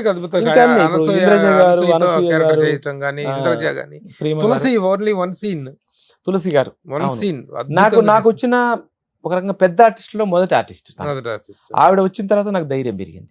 ఆవిడ వెళ్ళేటప్పుడు అర్ధరాత్రి మేమేమైపోయిందంటే సెట్ మాకు టైంకి ఇవ్వలేక సాయంత్రం 4కి స్టార్ట్ చేసాం, అవడం తెల్లవారుజామున 3 అయింది. 3 గంటలకు కూడా వెళ్ళేటప్పుడు 2 చేతులు పట్టుకుని ఇట్లాంటి సీన్ చేయించినవయ్యా, నా జీవితానికి ఒక్క సీన్ చాలయ్యా అని చెప్పి చేతులు పట్టుకొని నన్ను మళ్ళీ పిలిస్తే రావాలని ఉంది, ఇంకొక బిట్లు, ఎందుకంటే ఈ సీన్ చూస్తుంటే మీరు అట్లా తీస్తారని నాకు అర్థం అవుతుందని చెప్పి వెళ్ళారు. మధ్య మధ్యలో కోఆర్డినేటర్ ఫోన్ చేశారు, కానీ ఇంకా అక్కడ అంతవరకే ఆ క్యారెక్టర్. తర్వాత అలాగే అనసూయ ఆ ఒక్క సాంగ్ చేసినప్పటికీ కూడా తను రియాక్ట్ అయిన విధానం, అవును, ఆ తర్వాత ఈ సాంగ్ కాంట్రవర్సీ అయినప్పుడు కూడా తను చాలా గొప్పగా మాట్లాడారు, చాలా ధైర్యంగా మాట్లాడారు. అంటే ఇప్పుడు అనసూయ గారికి నాకు పరిచయం ఉంది ముందే, అంటే ఇంత ఇప్పుడు కలిసి పనిచేసినాక ఉన్నంత పరిచయం కాదు, కానీ టీవీగా ఇద్దరం ఒక మీడియాలో ఉన్నాం కాబట్టి పరిచయం ఉంది. మా ఆవిడ బాగా పరిచయం తనకి అంత ఉంది. నేను అనసూయ గారితో పాటు ఏబి 2 రాసుకున్నాను. ఎవరు ఏ ఎవరు బి అంటే నేను చెప్పాను, కానీ 2 పేర్లు రాసుకున్నాను. అంటే నాకు ఏ వీలు రావాలి నాకు ఇప్పుడు ముందు ముందు ఈ పాయింట్లు మాత్రం నేను చెప్పను. ఇక్కడ మాత్రం ఈ అనసూయ గారి దగ్గర నేను చెప్పను ఆ పేరుని, ఎందుకంటే పాపం ఆ అమ్మాయి ఆల్రెడీ ఫీల్ అవుతుంటారు. నేను చెప్పడం బాగోదు భయ్య. తను మిస్ చేసుకున్నారు. నాకు 2-3 మిస్ చేసుకున్నామని ఫోన్ చేసిన వాళ్ళ పేరు చెప్పను నేను. చేయని వాళ్ళ పేర్లు చెప్తా. రాజిరెడ్డి, బాబీ సింహ క్యారెక్టర్ రానా గారు, రానా అనుకొని రానా గారిని అనుకున్నాం. అంటే ఇక్కడ వాళ్ళ తప్పేం లేదు భయ్య. ఇక్కడ ఏంటంటే మా రెడ్డి గారికి మంచి ఫ్రెండ్ రానా గారు, జస్ట్ ఫోన్ లిఫ్ట్ చేసి మాట్లాడుకునే ఫ్రెండ్స్ కాబట్టి అడిగారు. ఫ్రెండ్షిప్ లో అడిగితే ఆయన ఒకటే అన్నారు, అంటే నేను సోలో హీరోగా చేస్తాను కదా, మీరేం ఒక ఎపిసోడ్ అంటున్నారు, కొత్త డైరెక్టర్. ఇదే కరెక్ట్ గా భయ్య మీకు, ఎందుకంటే ఇంబ్యాలెన్స్ అవుద్ది. అతని ఇమేజ్ కి ఒక చిన్న సీన్ లో కనిపించిపోతే చిన్న మిగతా ఎపిసోడ్స్ లో ఇది ఉంటుంది చూసారా, అలయన్స్ అంటామే, అలయన్స్ మిస్ అయ్యేది. నాకు చేయకపోవడం మంచిది. నేను తర్వాత చెప్పాలనుకున్నా. ఇంకోటి ఏంటంటే అప్పటికి అది క్యారెక్టర్ ఫైనల్ చేసే టైంకి మీరు అనుకున్న ఈ కాంట్రవర్సీ వచ్చేసి వద్దు ఈ కాంట్రవర్సీ. మళ్ళీ అదే క్యారెక్టర్ కి అదే రెడ్డి గారు మా బంగారు గారి ద్వారా మన ఇతను వాళ్ళ అల్లుడు, ఎవరు బంగారు గారు అల్లుడు, బంగారు గారు ప్రొడ్యూసర్ బంగారు గారు, ఆశేష్ గారు అల్లుడు సుధీర్ బాబు గారిని ప్రయత్నించారు. సేమ్ వాళ్ళు కూడా సేమ్ ఫీలింగ్ ఇది. నేను అప్పుడు రెడ్డి గారికి చెప్పాను, సార్ నాకు వద్దు, మీరు మీ సర్కిల్లో నాకు ప్రయత్నం చేయకండి, నాకు వాళ్ళిద్దరి ఇష్టం, వాళ్ళతో సోలో సినిమా. నేను రాణా గారిని హీరోగా చేయకముందు నాయుడు గారి కథ చెప్పున్నా, హీరో బ్లైండ్ అని. హీరో బ్లైండ్ రాణా గారిని చేద్దామంటే నా మనవాడు బ్లైండ్ అడిపిలాగా అన్నాడు నాయుడు గారు. మా పెద్ద అని చెప్పారు, నాయుడు గారు నాకు మావాడు అండి, బాగా చేస్తారు, అవకాశం ఉంటే చూడండి, పిలిచి కత్తిన్నారు. నాకు 3 సార్లు కత్తిన్నారు. నాకేంటంటే నాకు ఈ యాక్షన్ ఇష్టం కాబట్టి, ఆయనకేమో మంచి లవ్లీ క్లాసిక్స్ ఇష్టం, నాకు యాక్షన్ ఇష్టం. అట్లయినప్పుడు మా మనోడు చేస్తా అంటున్నాడు పెద్దోడు, చెప్పేదన్న కథ అంటే ఒక బ్లైండ్ స్టోరీ చెప్పా, హీరో బ్లైండ్ కథ చెప్పా. రానాకి చెప్పలే, ఆయనకే పెద్ద నాయుడు గారికి చెప్తే అంత ఫైటింగ్ లేని పిల్లగా అది కళ్ళు లేకుండా అన్నారు. సరే అది పక్క పెట్టేస్తే మళ్ళీ ఇంకో కథ చెప్తే చిన్నోడికి చెప్పు చైతన్యకి అన్నారు. అంటే అప్పుడు కదా చెప్తే అది అంతే యాక్షన్ ఉంది, మీ గురుగారు ఓ రకంగా నువ్వు రకంగా చెప్తావేంటి, మీ గురుగారు లాగా ఉండాలి నాకు అన్నారు. ఇంకా నేనే కలవలేదు, ఎందుకంటే నాకు అలాంటి కథలు నా దగ్గర లేకుండా. సరే కాబట్టి అలాంటి వాళ్ళకి చేయడం ఇష్టమే. ఇంకోటి కృష్ణ గారుగా అల్లుడుగా ఆ ఫ్యామిలీ నుంచి వచ్చిన హీరో అంటే సుధీర్ బాబు చేయొచ్చు. కానీ నాకు ఈ సబ్జెక్ట్ కి నాకు వాళ్ళు వద్దు భయ్య. నాకు రాణా గారి ఇమేజ్ వచ్చిందంటే నేను పోతా, ఏటా పోతాడు, నా సినిమా పోతాడు, రాణా గారికి ఇమేజ్ వస్తుంది. ఎందుకంటే రాణా గారు ఆల్రెడీ ఇమేజ్ ఇక్కడ అక్కడ బాబీ సినిమా కనిపించట్లా, రాజిరెడ్డి కనిపిస్తున్నాడు. సేమ్ అక్కడ చందునాయర్ కనిపించట్లే, భీమిరెడ్డి నరసింహారెడ్డి కనిపిస్తున్నాడు. చందునాయర్ ఎవరికి తెలుసు మనకు, ఎక్కడో మలయాళంలో ఇప్పుడు అప్కమింగ్ హీరో అతను, అక్కడ కూడా పెద్ద హీరో ఏం కాదు, మలయాళం అప్కమింగ్. కానీ నాకు ఆ గెటప్ కి నాకు రెడ్డి మా భీమిరెడ్డి నరసింహారెడ్డి గారి వయసులో ఉన్నప్పుడు ఎలా ఉంటాడని నేను ఊహించుకున్నా. కొన్ని ఫోటోలు అప్పుడు గుండుతో ఉన్న ఫోటోలు ఉన్నాయి, మా ఉద్యమాలు ఉన్నప్పుడు సాయిపడు అది ఉంచుకున్నా. రెడ్డి గారి దగ్గర ఉంటాడు ఇతను పెడదా. అక్కడ ఇతనికన్నా పెద్ద ఆర్టిస్ట్ వచ్చాడు. బాగా మిస్ అయిందంటే కాంతార హీరో రిషబ్ శెట్టి. అతను చేయడానికి ఇష్టంగా ఉన్నాడు. అప్పుడు కాంతార రిలీజ్ అవ్వాలి. ఏ క్యారెక్టర్ కి? రాజిరెడ్డి క్యారెక్టర్ కి. అతను కూడా నాకు అతను కొంచెం మాస్క్ కనిపించాడు భయ్యా, మాస్క్ కనిపిస్తున్నాడు. అతను చేయడానికి 2-3 సార్లు ఇంట్రెస్ట్ చూపించాడు మా వాళ్ళకి. నాకు బాగుంది నేను చేస్తాను. అప్పుడు చిన్న క్యారెక్టర్లు చేసేవాడు కదా కాంతారకు ముందు, ఇంట్రెస్ట్ చూపించాడు.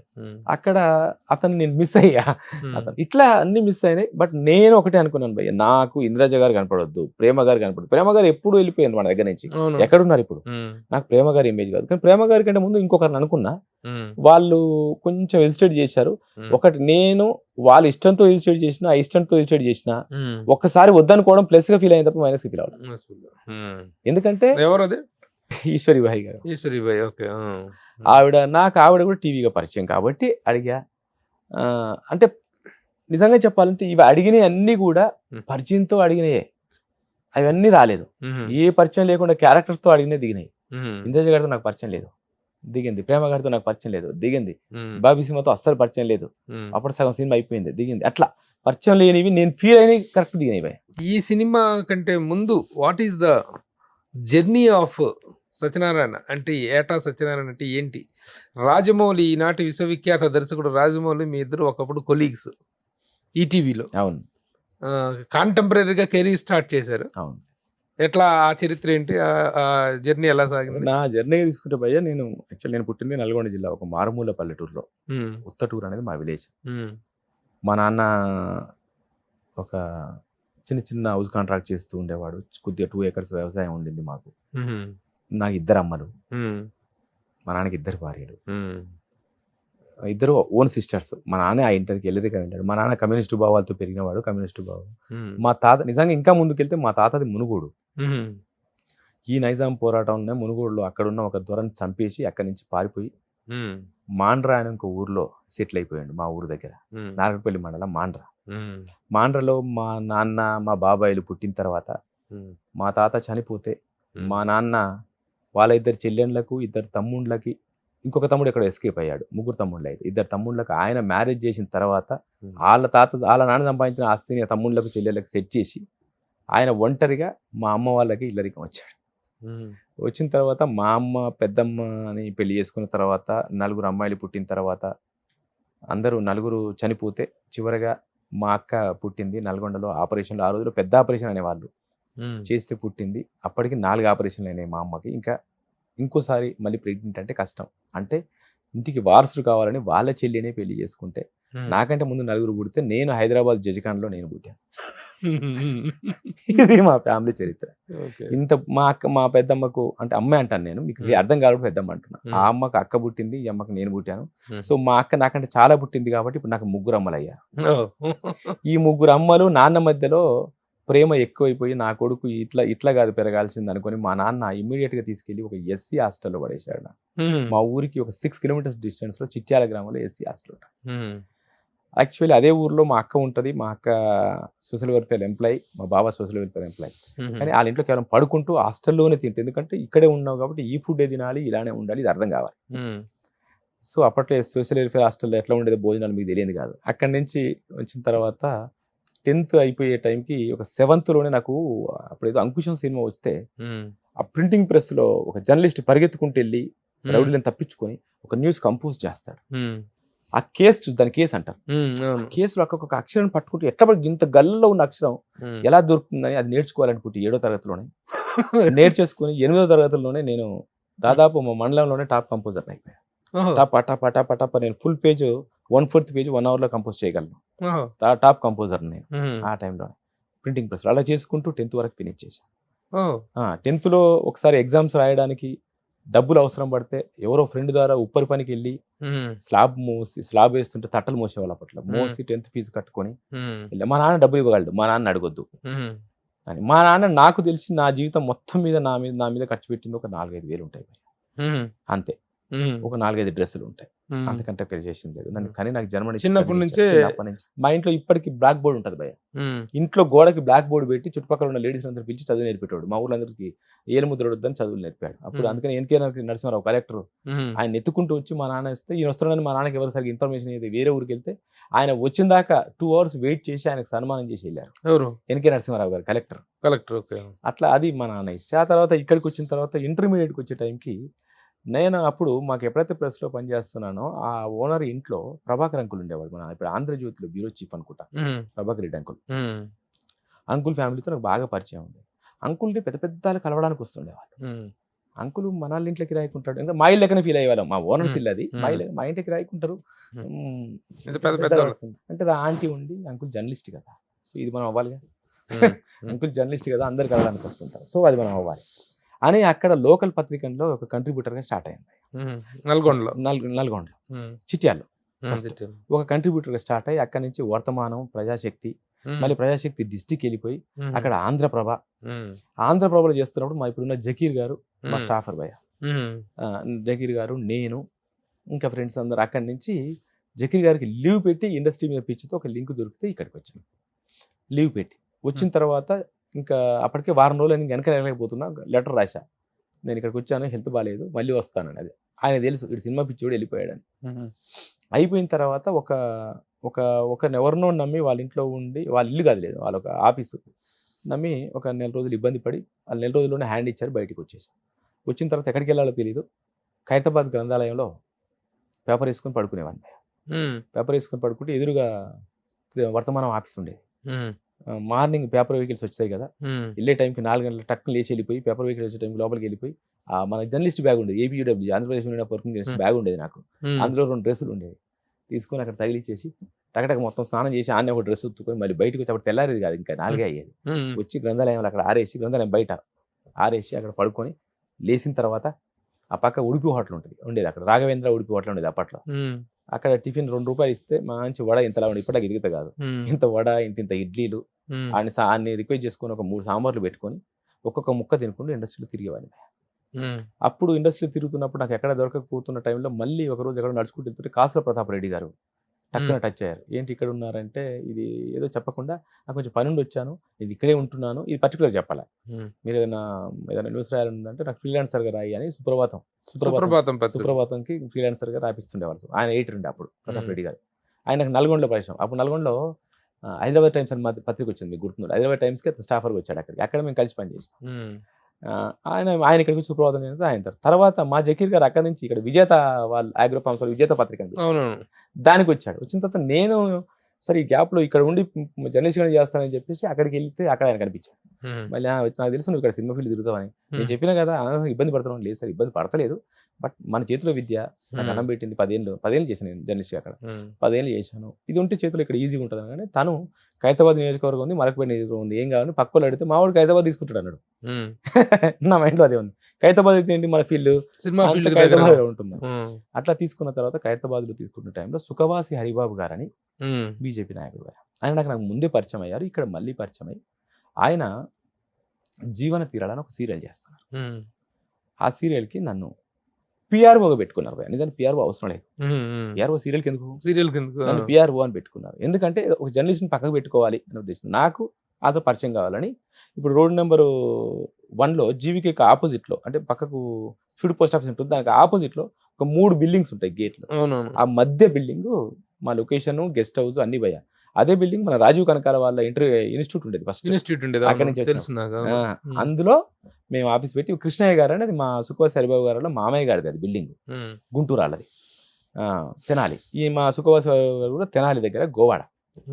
సో ఆయనకు నేను నమ్మిన బంటుగా ఉండి అక్కడ 390 ఎపిసోడ్లు చేశాం భయ్య జీవన తీరాలు.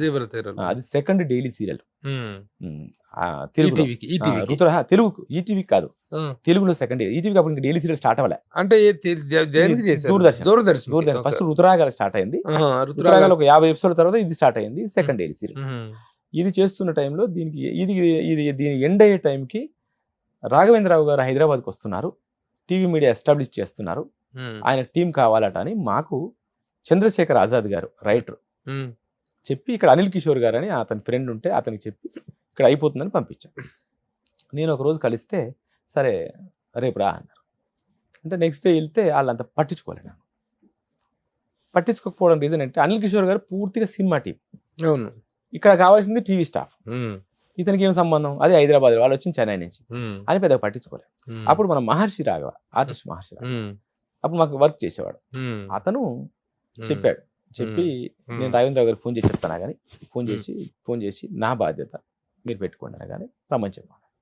వచ్చి ఇక్కడ మనోయజ్ఞం అనే సీరియల్కి అసోసియేట్ డైరెక్టర్ జాయిన్ అయ్యా. అంతకుముందు 1 year రాఘవేంద్రరావు గారిని చూస్తే బాగుండు, ఎదురుగా నిలబడి చూసేవాడిని, చూస్తే నాకు ఆయన అనిపించి నాకు నేను చిన్నప్పుడే ఈ మ్యాగజైన్స్లో జ్యోతి చిత్ర ఇవన్నీ వస్తుంటే వాటిలో రాఘవేంద్రరావు, దాస నారాయణరావు, ఏ కోదండరామిరెడ్డి, డి రామనాయుడు చూస్తుంటే ఎవరో అన్నారు కాలేజీలో స్కూల్లోనో ఈరోజు ఏం లేదు అంతే వీళ్ళు చెప్పినట్టు చేయాలన్నారు, అది మనం అదే అవ్వాలి, అది తెలిసి తెలియని వయసు అది. అట్లా ఆయన దగ్గర జాయిన్ అయిన తర్వాత 8,000 సాలరీ ఫిక్స్ చేశాడు. నెక్స్ట్ డేనే నేను మళ్ళీ 3 గంటలకు వచ్చి ఆఫీస్కి, మేనేజర్ కంప్లైంట్ చేశాడు, సార్ 3 గంటల దాకా రావట్లేదు సార్ అబ్బాయి అని. ఏంటో ఎందుకు అన్నాడు, సార్ ఆ ప్రొడ్యూసర్ నేను ఇంతకుముందు ఒక సీరియల్ చేశాను సార్, అది 360 ఎపిసోడ్లు టెలికాస్ట్ అవుతుంది, 330 టెలికాస్ట్ అయింది, ఇంకా 30 ఉన్నాయి సార్, మా దగ్గర అడ్వాన్స్ ఎపిసోడ్స్ ఉన్నాయి, టీం అంతా వెళ్ళిపోయింది, ఇప్పుడు నేనే దాన్ని క్యాప్చరింగ్ చేసుకొని నేనే ప్రివ్యూ యాడ్స్, అప్పుడు మనమే యాడ్స్ పెట్టుకోవాల్సి వచ్చింది, నేనే ప్రివ్యూ చేసుకొని నేనే టెలికాస్ట్ చేయించుకోవాలి, 2:30కి టెలికాస్ట్ సార్, అది అయిపోయినాక నేను రాగలను, నేను ఇప్పుడు వదిలేసి వస్తే ఆయన రోడ్డున పడిపోతారు సార్ ప్రొడ్యూసర్, నాకు ఇష్టం లేదు అని చెప్పేసి. అది నచ్చింది ఆయనకు, అక్కడ ఫస్ట్ మార్క్స్ పడిపోయాయి రాఘవేంద్రరావు గారు. అతను ఎప్పుడు ఈ 4 రోజులు అన్నాడు కదా, 4 రోజుల వరకు ఆయన ఎప్పుడు వచ్చినా పట్టించుకోకండి, సాలరీ మాత్రం ఇవ్వండి, నెల తర్వాత మీరు ఆయన రాకపోతే ఆలోచించుకోండి అని చెప్పేసి.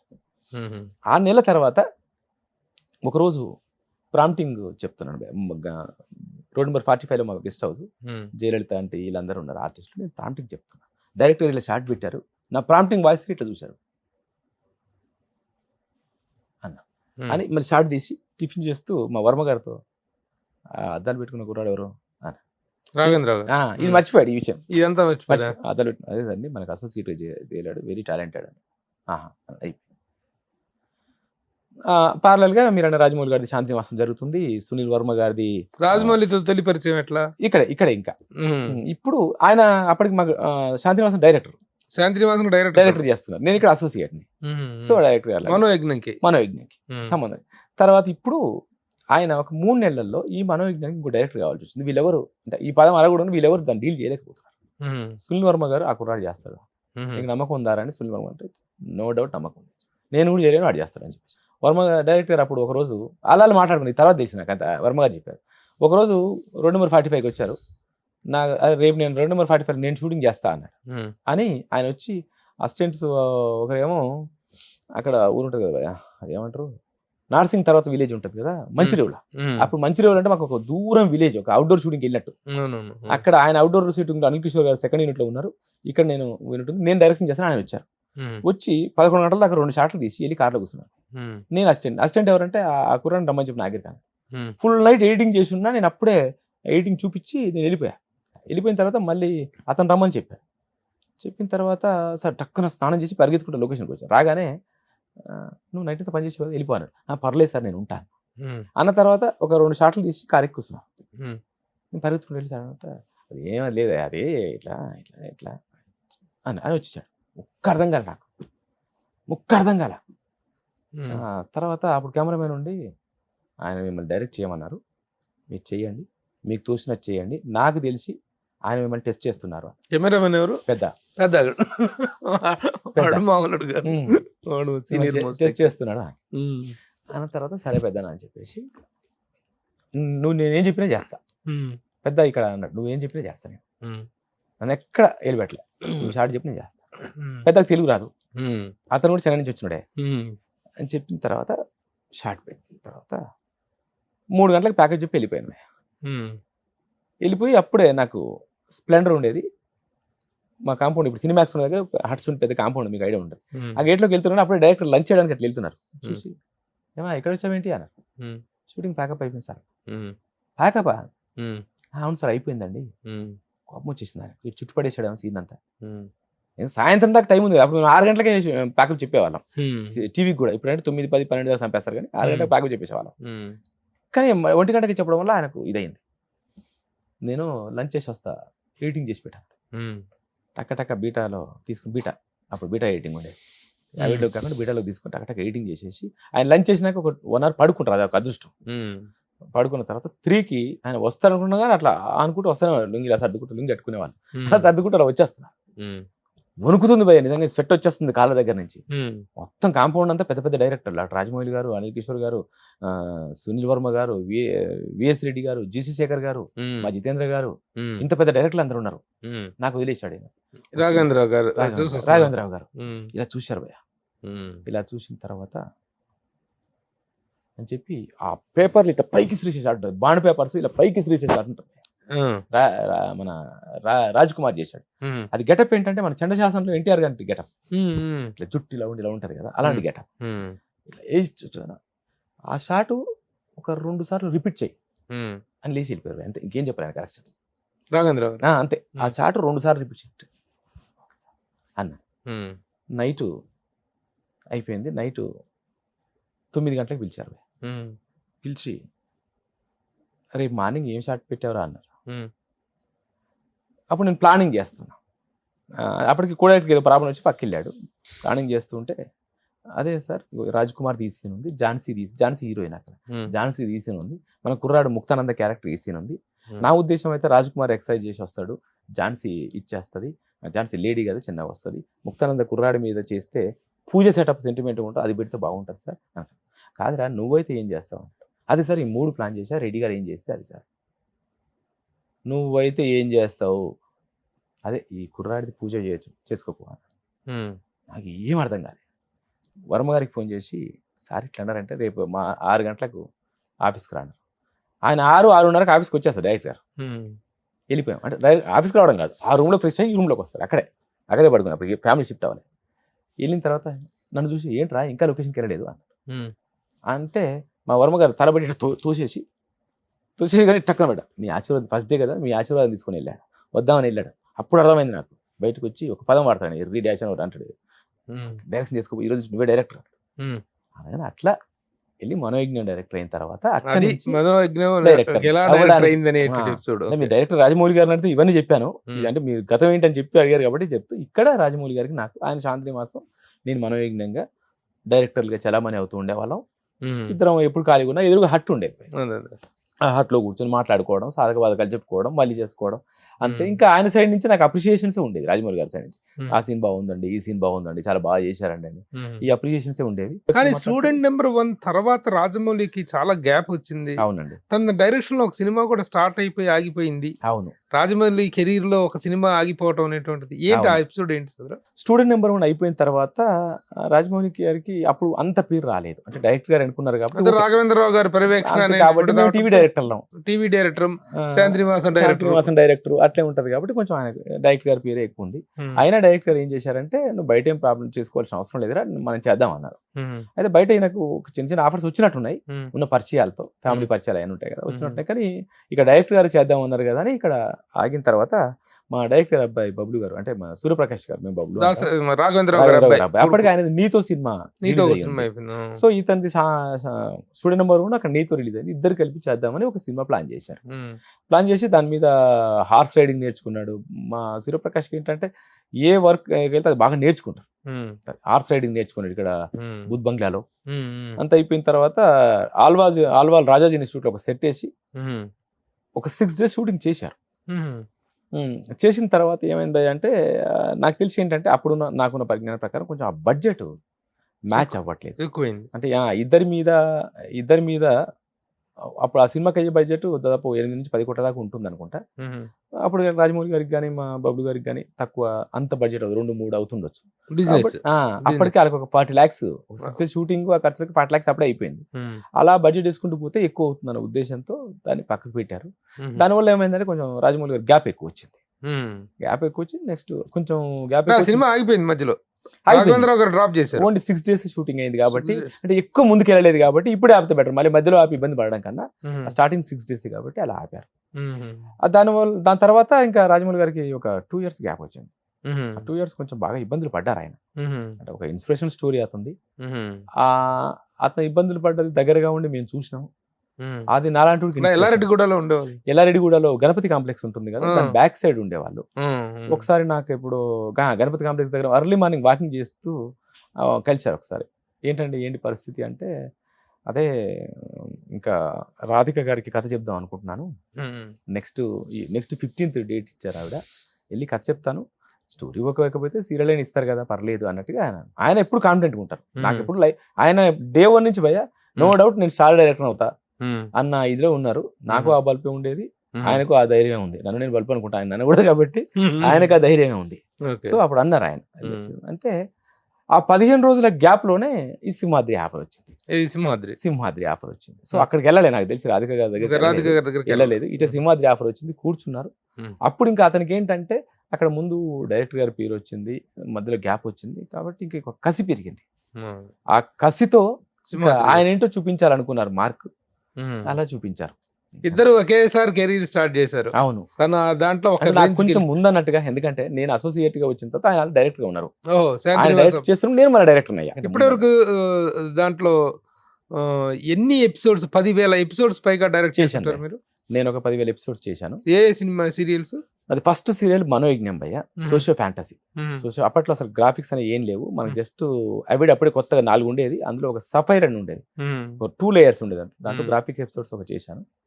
దాని తర్వాత త్రిశూలం అని, చంద్రముఖి మంచి హిట్ సీరియల్, కె విశ్వనాథ్ గారిని పెట్టి శివనారాయణ తీర్థుడు. తర్వాత మొన్న పెద్ద సెట్స్ చేసి రన్నింగ్ లో ఉన్న సీరియల్ ఏదైనా ఉందా? నాకు ఓన్ బ్యానర్ లో ఉంది భయ్య, ఓన్ బ్యానర్ లో. అది ప్రొడక్షన్, ఇంకా నేను డైరెక్షన్ చేయట్లేదు. టీవీ డైరెక్షన్ ఆపేసి ఒక 4 ఏళ్ళు అయింది, 4-5 ఏళ్ళు అయింది. నా ప్రొడక్షన్ హౌస్ ఉంది, ఇంకా సినిమా మాత్రమే చేద్దామని ఇదిలో ఉన్నాను. నడుస్తుంది మా అత్త బంగారం అని, ఈటీవీలో 2:00 వస్తుంది నా వేరే banner. వాళ్ళ వేరే డైరెక్టర్, నా ప్రొడక్షన్ హౌస్ ప్రొడక్షన్ హౌస్. అట్లా. ఓకే. మీ లవ్ స్టోరీ ఏంటి? మీ మిసెస్ పేరు నవీన. నవీన, ఆర్టిస్ట్ కదా తను? తను ఆర్టిస్టు. ఏ సీరియల్ మీతో కలిసి పనిచేశారు? సీరియల్ కాదు భయ్యా, మనోవిజ్ఞానికే. సీరియల్ కంటే మనోవిజ్ఞానికే. తనకు నేను లుక్ టెస్ట్ చేసింది ఫస్ట్ నేనే. అప్పుడే 10th క్లాస్ అయిపోయింది. బాగా అన్నిట్లో 98, 99 మార్క్స్ తో వచ్చింది. సర్టిఫికేట్ పట్టుకొని వచ్చింది. మా దగ్గర బాలు అని ఉండేవాడు. వాళ్ళ వైఫ్ మా అత్త ఫ్రెండ్స్, ఒకటే కాలనీ. సో అతను మనకు యూనిట్ సప్లై చేసేవాడు అప్పుడు. అతను తీసుకొచ్చాడు. తీసుకొస్తే సరే 10th మంచి ఫస్ట్ క్లాస్ లో వస్తుంది, మరి ఈవిడ ఇదెందుకు అయ్యా అంటే, మా వెంకటేశ్వరరావు అని మా ఇద్దరు ఫ్రెండ్స్, తన మేనేజర్ ఉండేవాడు. అంటే లేదు లేదు సార్, వాళ్ళు కొంచెం అవసరం ఉంది, ఇప్పుడు బాగా బతికి చెడ్డోళ్ళు, కొంచెం ఇబ్బందుల్లో పడ్డారు, వాళ్ళు యాక్టింగ్ చేద్దాం అనుకుంటారు. అప్పుడు నేను లుక్ టెస్ట్ చేసి మనోవిజ్ఞానంలో ఝాన్సీకి అసిస్టెంట్గా ఒక క్యారెక్టర్ పెట్టి, తర్వాత రాజమౌళి గారు శాంతినివాసంలో ఒక న్యూస్ రీడర్ క్యారెక్టర్ తను ఇచ్చారు. ఆ విధంగా తను అరంగ్రేట్ మా దగ్గరనే, నేనే. ఆ తర్వాత అక్కడ నేనే తిట్టి పంపించేసా. నాకు అప్పుడు ఝాన్సీ 9th month ప్రెగ్నెంట్, ఈ అమ్మాయి చేయలేకపోతుంది. అప్పుడు నా ఆ విషయంలో తిట్టడం అంటే, ఏంటమ్మా ఊరికి నన్ను చూస్తావు, స్టార్ట్ చెప్పగానే వెళ్ళి ఇట్లా యాక్షన్ చేసేది, నన్ను నవ్వి ఎత్తుకుంటుండేది డైరెక్టర్, కట్ చెప్పకముందే. అట్లా అన్నాను. తర్వాత గ్యాప్ వచ్చింది. తర్వాత మళ్ళీ ఈటీవీలో ఒక 4-5 కొన్నేళ్ల తర్వాత అలౌకిక సీరియల్కి హీరోయిన్ గా రాగానే, అరే ఆ అమ్మాయి మన అమ్మాయిరా, మేనేజర్కి ఆ అమ్మాయిని పిలిచి పెట్టండి అని చెప్పిన తర్వాత, అప్పుడు ఆ అమ్మాయిని త్రిశూలంలో మళ్ళీ ఆవిడ కొంచెం సతాయించి రాకుండా ఉంటే నేనే మాట్లాడి త్రిశూలంలో హీరోయిన్ గా పెట్టినప్పుడు ఓన్లీ 1 day వర్క్ చేశాము. నెక్స్ట్ షెడ్యూల్కి లవ్ పడ్డాము. అంటే లవ్ అంటే భయ్యా నిజంగా చెప్పాలంటే మా ఇద్దరిది మేమిద్దరం అనుకుని అరేంజ్ చేసుకున్న మ్యారేజ్. మేము ఏదో చట్టపట్టాలు వేసుకుని తిరిగింది కానీ కనీసం ఒక బయటికి వెళ్ళి కాఫీ తాగింది కూడా లేదు. నేను అప్పటి నుంచి బాధ్యతగా ఉండేవాడిని. ఎక్కడి నుంచి వచ్చాను, ఇంత పెద్ద కాంపౌండ్ లో పేరు వచ్చింది, ఊరంతా ఖాళీగా ఉంటే నేను డైరెక్టర్ చేస్తున్నాను. ఇలాంటి ఏదో సీరియల్ కి చేస్తున్నప్పుడు తనతో ఎవరో మిస్బిహేవ్ చేసేసి మందలి చేసి తను మ్యారేజ్ చేసుకున్నాడు అని ఒక మిస్బిహేవ్ చేస్తే కాదు, ఏమైందంటే మన సీరియల్కే అంటే నేను లెంత్ ఎక్కువ అవుతుందని ట్రిమ్ చేశా చెప్పడంలో. మన సీరియల్కి అమ్మాయి అలౌకిక మనోవిజ్ఞానం తిట్టి పంపించేసిన తర్వాత ఆ అమ్మాయి ఎక్కడ రిసెప్షనిస్ట్ గా జాయిన్ అయింది. ఆ తర్వాత ఒక సినిమా కూడా చేసింది. ఈ 2 చోట్ల నచ్చక అమ్మాయి టోటల్గా మానేసింది ఇండస్ట్రీ. మానేసిన తర్వాత మేకప్ మ్యాన్ రాంబాబు గారు, ఈటీవీ మేకప్ మ్యాన్, ఏంటమ్మా నువ్వు ఎక్కడో పరిచయం అయ్యి ఏదో హాస్పిటల్ దగ్గర ఎక్కడ కలిసి నువ్వు చేయకపోవడం ఏంటమ్మా అని, ఈటీవీలో చాలా బాగుంటుంది, ఏ ఇబ్బందులు ఉండవు, ఇది హోమ్లీగా ఉంటుందని ఈటీవీలో అలౌకికకు హీరోయిన్ గా పెట్టించాడు. పెట్టించిన తర్వాత నేను మా మేనేజర్ దగ్గర అడిగించినప్పుడు ఆ అమ్మాయి చేస్తా అంటుంది వస్తలేదు. నేను ఆ అమ్మాయి కోసం 2 schedules దాటేసుకుంటూ వెళ్తున్నా. అప్పుడు టెలికాస్ట్ స్టార్ట్ అవ్వాలి, పైలట్ స్టేజ్ లో ఉన్నాం త్రిశూలం సీరియల్.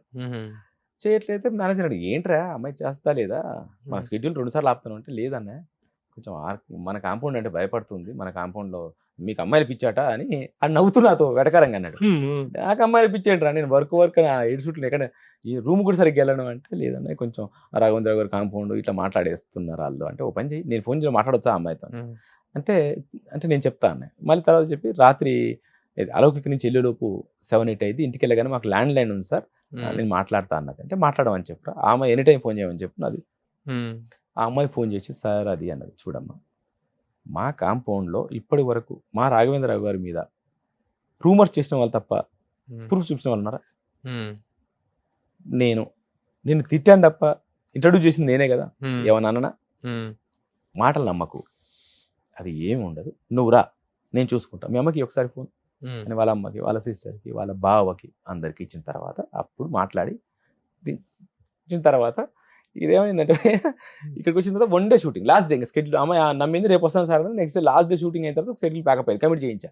అయిన తర్వాత వైజాగ్ టూర్ వెళ్ళిన తర్వాత వైజాగ్లో 4 days షూటింగ్ చేసి వెనక్కి వస్తున్నాం. రాగానే అమ్మాయి అప్పుడు యాంకర్గా బిజీ పోయా. మా టీవీలో 4 shows యాంకర్స్, తంబోలా గింబోలా పెద్ద యాంకర్ అమ్మాయి అప్పటికి. తారాలు దిగి వచ్చిన వేళ దాదాపు ఆ అమ్మాయి అమితాబ్ బచ్చన్ తప్ప అందరి వాళ్ళు ఇంటర్వ్యూ చేసింది, బాగా బిజీ. అప్పుడు మాది రామదాస్ రిలీజ్ అయింది, మాది సినిమాక్స్ అప్పుడు అండర్ కన్స్ట్రక్షన్ లో ఉంది. కింద డైరెక్టర్ గారిని స్నేహాన్ని ఇంటర్వ్యూ చేయడానికి ఆ అమ్మాయిని పిలిచారు. నేను మనం అప్పుడు మార్నింగ్ ట్రైన్ దిగాము. ఆ అమ్మాయి వాళ్ళ ఇంటికి వెళ్ళింది, నేను మా ఇంటికి నా రూమ్కి వెళ్ళా, స్నానం చేసి నేను ఎప్పటి 4 రోజులు డైరెక్టర్ నేను డైరెక్టర్ గారి దగ్గర వస్తే ఈ అమ్మాయి ఇంటర్వ్యూ చేయడానికి వచ్చాను.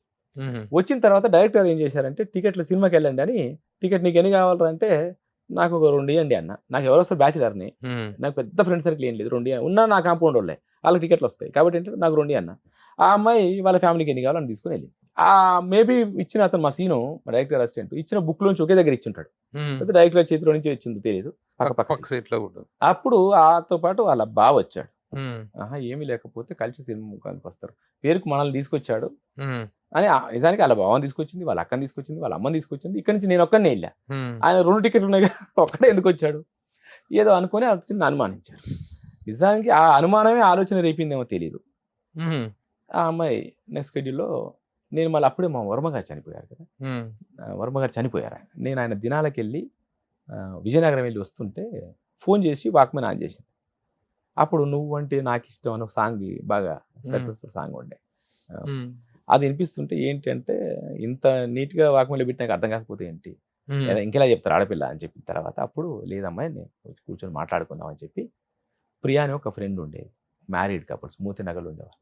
వాళ్ళ ఇంటికి పిలిపించి కూర్చోబెట్టామా, నన్ను ఏదో యాక్షన్ చెప్తుంటే గొప్పగా చూడకు, ఇది మా నాన్నది, మా అమ్మది, మా అక్కది. మా అక్క ఇంటర్ రిలీజియన్ మ్యారీడ్, మా అక్క ముస్లిం. ఇన్ని ఉన్నాయి. నేను ఫస్ట్ టైం డైరెక్టర్ అయ్యాను. నువ్వు ఏదన్నా చూసి దూరపు కొండలు నుండి అనుకుంటున్నాను, ఇది పరిస్థితి. ఒకసారి ఆలోచించుకున్న తర్వాత నేను అప్పుడు మా ఇంట్లో చెప్తాను, అన్నీ ఆలోచించుకొని వచ్చాను సార్, నేను మిమ్మల్ని పెళ్లి చేసుకోవాలనుకుంటున్నాను. మీరు నన్ను మీరు ఎలా బతారో అలా సారితే చాలు, ఇబ్బందులు పెట్టకుండా. నేను మా చుట్టుపక్కల ఇళ్లలో ఆడవాళ్ళని పెట్టే ఇబ్బందులు చూశాను. మీ మనసు అది కాదని నాకు అర్థమైంది. మీరు ఏంటంటే పచ్చడితో చదివినా చాలు, నాకు ఈ ఇండస్ట్రీ కూడా వద్దు అని చెప్పింది. నేను మా నాన్నకి ఫోన్ చేశాను, నీకు నచ్చితే నువ్వు చేసుకోరా అని. మా అక్కకి ఫోన్ చేశాను, నీకు నచ్చితే నువ్వు చేసుకోరా అని. అప్పుడు ఆ అమ్మాయికి గ్రీన్ సిగ్నల్ ఇస్తే వాళ్ళ ఇంట్లో ఒప్పుకోవట్లేరు. అప్పుడు రాఘవేంద్రరావు గారికి వెళ్ళి ఈ విషయం చెప్పి ఇది పరిస్థితి, పద వెళ్దామన్నారు. రాఘవేంద్రరావు గారు అని గాంధీనగర్లో వాళ్ళ ఇల్లు, గాంధీనగర్ అరుణ్ జ్యోతి కాలంలో సందులో ఉంటుంది. అక్కడ ఫస్ట్ రాఘవేంద్ర గారు డైరెక్ట్ వచ్చారు. వచ్చి ఇట్లే సోఫా ఫేస్ టు ఫేస్ కూర్చొని, మా అబ్బాయి నా కొడుకు లాంటి వాడు, మీకు ప్రసాద్ కంటి దవాఖాన తెలుసు కదా, ఇదే పదం కంటి దవాఖాన తెలుసుగా ప్రసాద్ది, దానికి ఎదురుగా ఉండే ఆఫీస్ అది, ఎప్పుడు నేను అక్కడే ఉంటా, నేను నైట్ కూడా ఇక్కడే పడుకుంటా, మీకు ఏ బాధ అనిపించినా నా దగ్గరికి వచ్చి చెప్పొచ్చు అని చెప్పేసి. క్లీన్ బోల్డ్, ఇంకేముంది, దెబ్బకి ఎంగేజ్మెంట్ అయిపోయింది, పెళ్లి అయిపోయింది. రాఘవేంద్రరావు గారు ఫస్ట్ డైరెక్షన్ ఛాన్స్ ఇవ్వటం, ఫస్ట్ దగ్గర మ్యారేజ్, అన్ని స్టెప్స్ భయ్య. ఒక మనిషి జీవితంలో ఎన్ని స్టెప్స్ ఉంటాయో అన్ని స్టెప్స్ లో రాఘవేంద్రరావు గారు సపోర్ట్ ఉంటుంది. నేను ఒక మిడిల్ క్లాస్ ఫుట్పాత్ మీద పడుకున్న వాడిని ఒకే నెలలో ఇల్లు, కారు, పెళ్లి. ఈ సినిమా చేస్తున్నప్పుడు అందరు కాంట్రవర్సీ అని వెనకడుగు వేసిన, మరి రెడ్డి గారికి పరిచయం ఉన్న వాళ్ళు, సినిమా ఫీల్డ్ వాళ్ళు, మనోళ్ళు అందరు కాంట్రవర్సీ అని వెనకడుగు వేసిన, కాంట్రవర్సీకి తన జీవితకాలం దూరంగా ఉండే రాఘవేంద్రరావు గారు మాత్రం నా కోసం వచ్చి ట్రైలర్ రిలీజ్ చేసి, అన్నమయ్య లాంటి సినిమా చేస్తే నా దగ్గర రావాలి, చరిత్ర సినిమా లాగా చేస్తే మా ఏట దగ్గర రావాలి అని ప్రశంసలు కురిపించిపోయారు. మంచి సినిమా, అద్భుతమైన సినిమా చేశారు. నిజంగా ఆయన రాఘవేంద్రరావు గారు అన్నట్టుగా చరిత్ర అంటూ తీస్తే మా వేట తీయాలనేటువంటిది నిజంగా అలాంటి ఒక ల్యాండ్ మార్క్ క్రియేట్ చేసుకోగలిగావు. పర్సనల్ లైఫ్లో ఇటు ప్రొఫెషనల్ లైఫ్లో కూడా అద్భుతమైన సక్సెస్ చూసారు. Very good. ఇప్పుడు ఈ సినిమా చూసిన తర్వాత దీంట్లో టేకింగ్ వాల్యూస్, దీంట్లో రజాకార్ సినిమాలో టేకింగ్ వాల్యూస్ కానీ, ఆర్టిస్ట్ సెలక్షన్ కానీ, ఆర్టిస్ట్ దగ్గర నుంచి రాబట్టుకున్నటువంటి విధానం కానీ, ఒక బానిఫైడ్ డైరెక్టర్, ఒక బయోపిక్ ఇది యాక్చువల్గా, this is called a biopic of Qasim Razvi, ఒక విలన్ బయోపిక్ ఇది. అవును అవును, ఒక హీరోల బయోపిక్లు తీస్తారు, విలన్ బయోపిక్ తీసావు, అద్భుతంగా తీసావు. Very good, all the best సోదరా. Congratulations. Thank you. I 100% hope that I can see you in very much flying colors. Congratulations. Thank you. Bye. Namaste. Suman టీవీలో మీ పర్సనల్ అండ్ బిజినెస్ ప్రమోషన్స్ కోసం కింది నెంబర్కి contact చేయండి.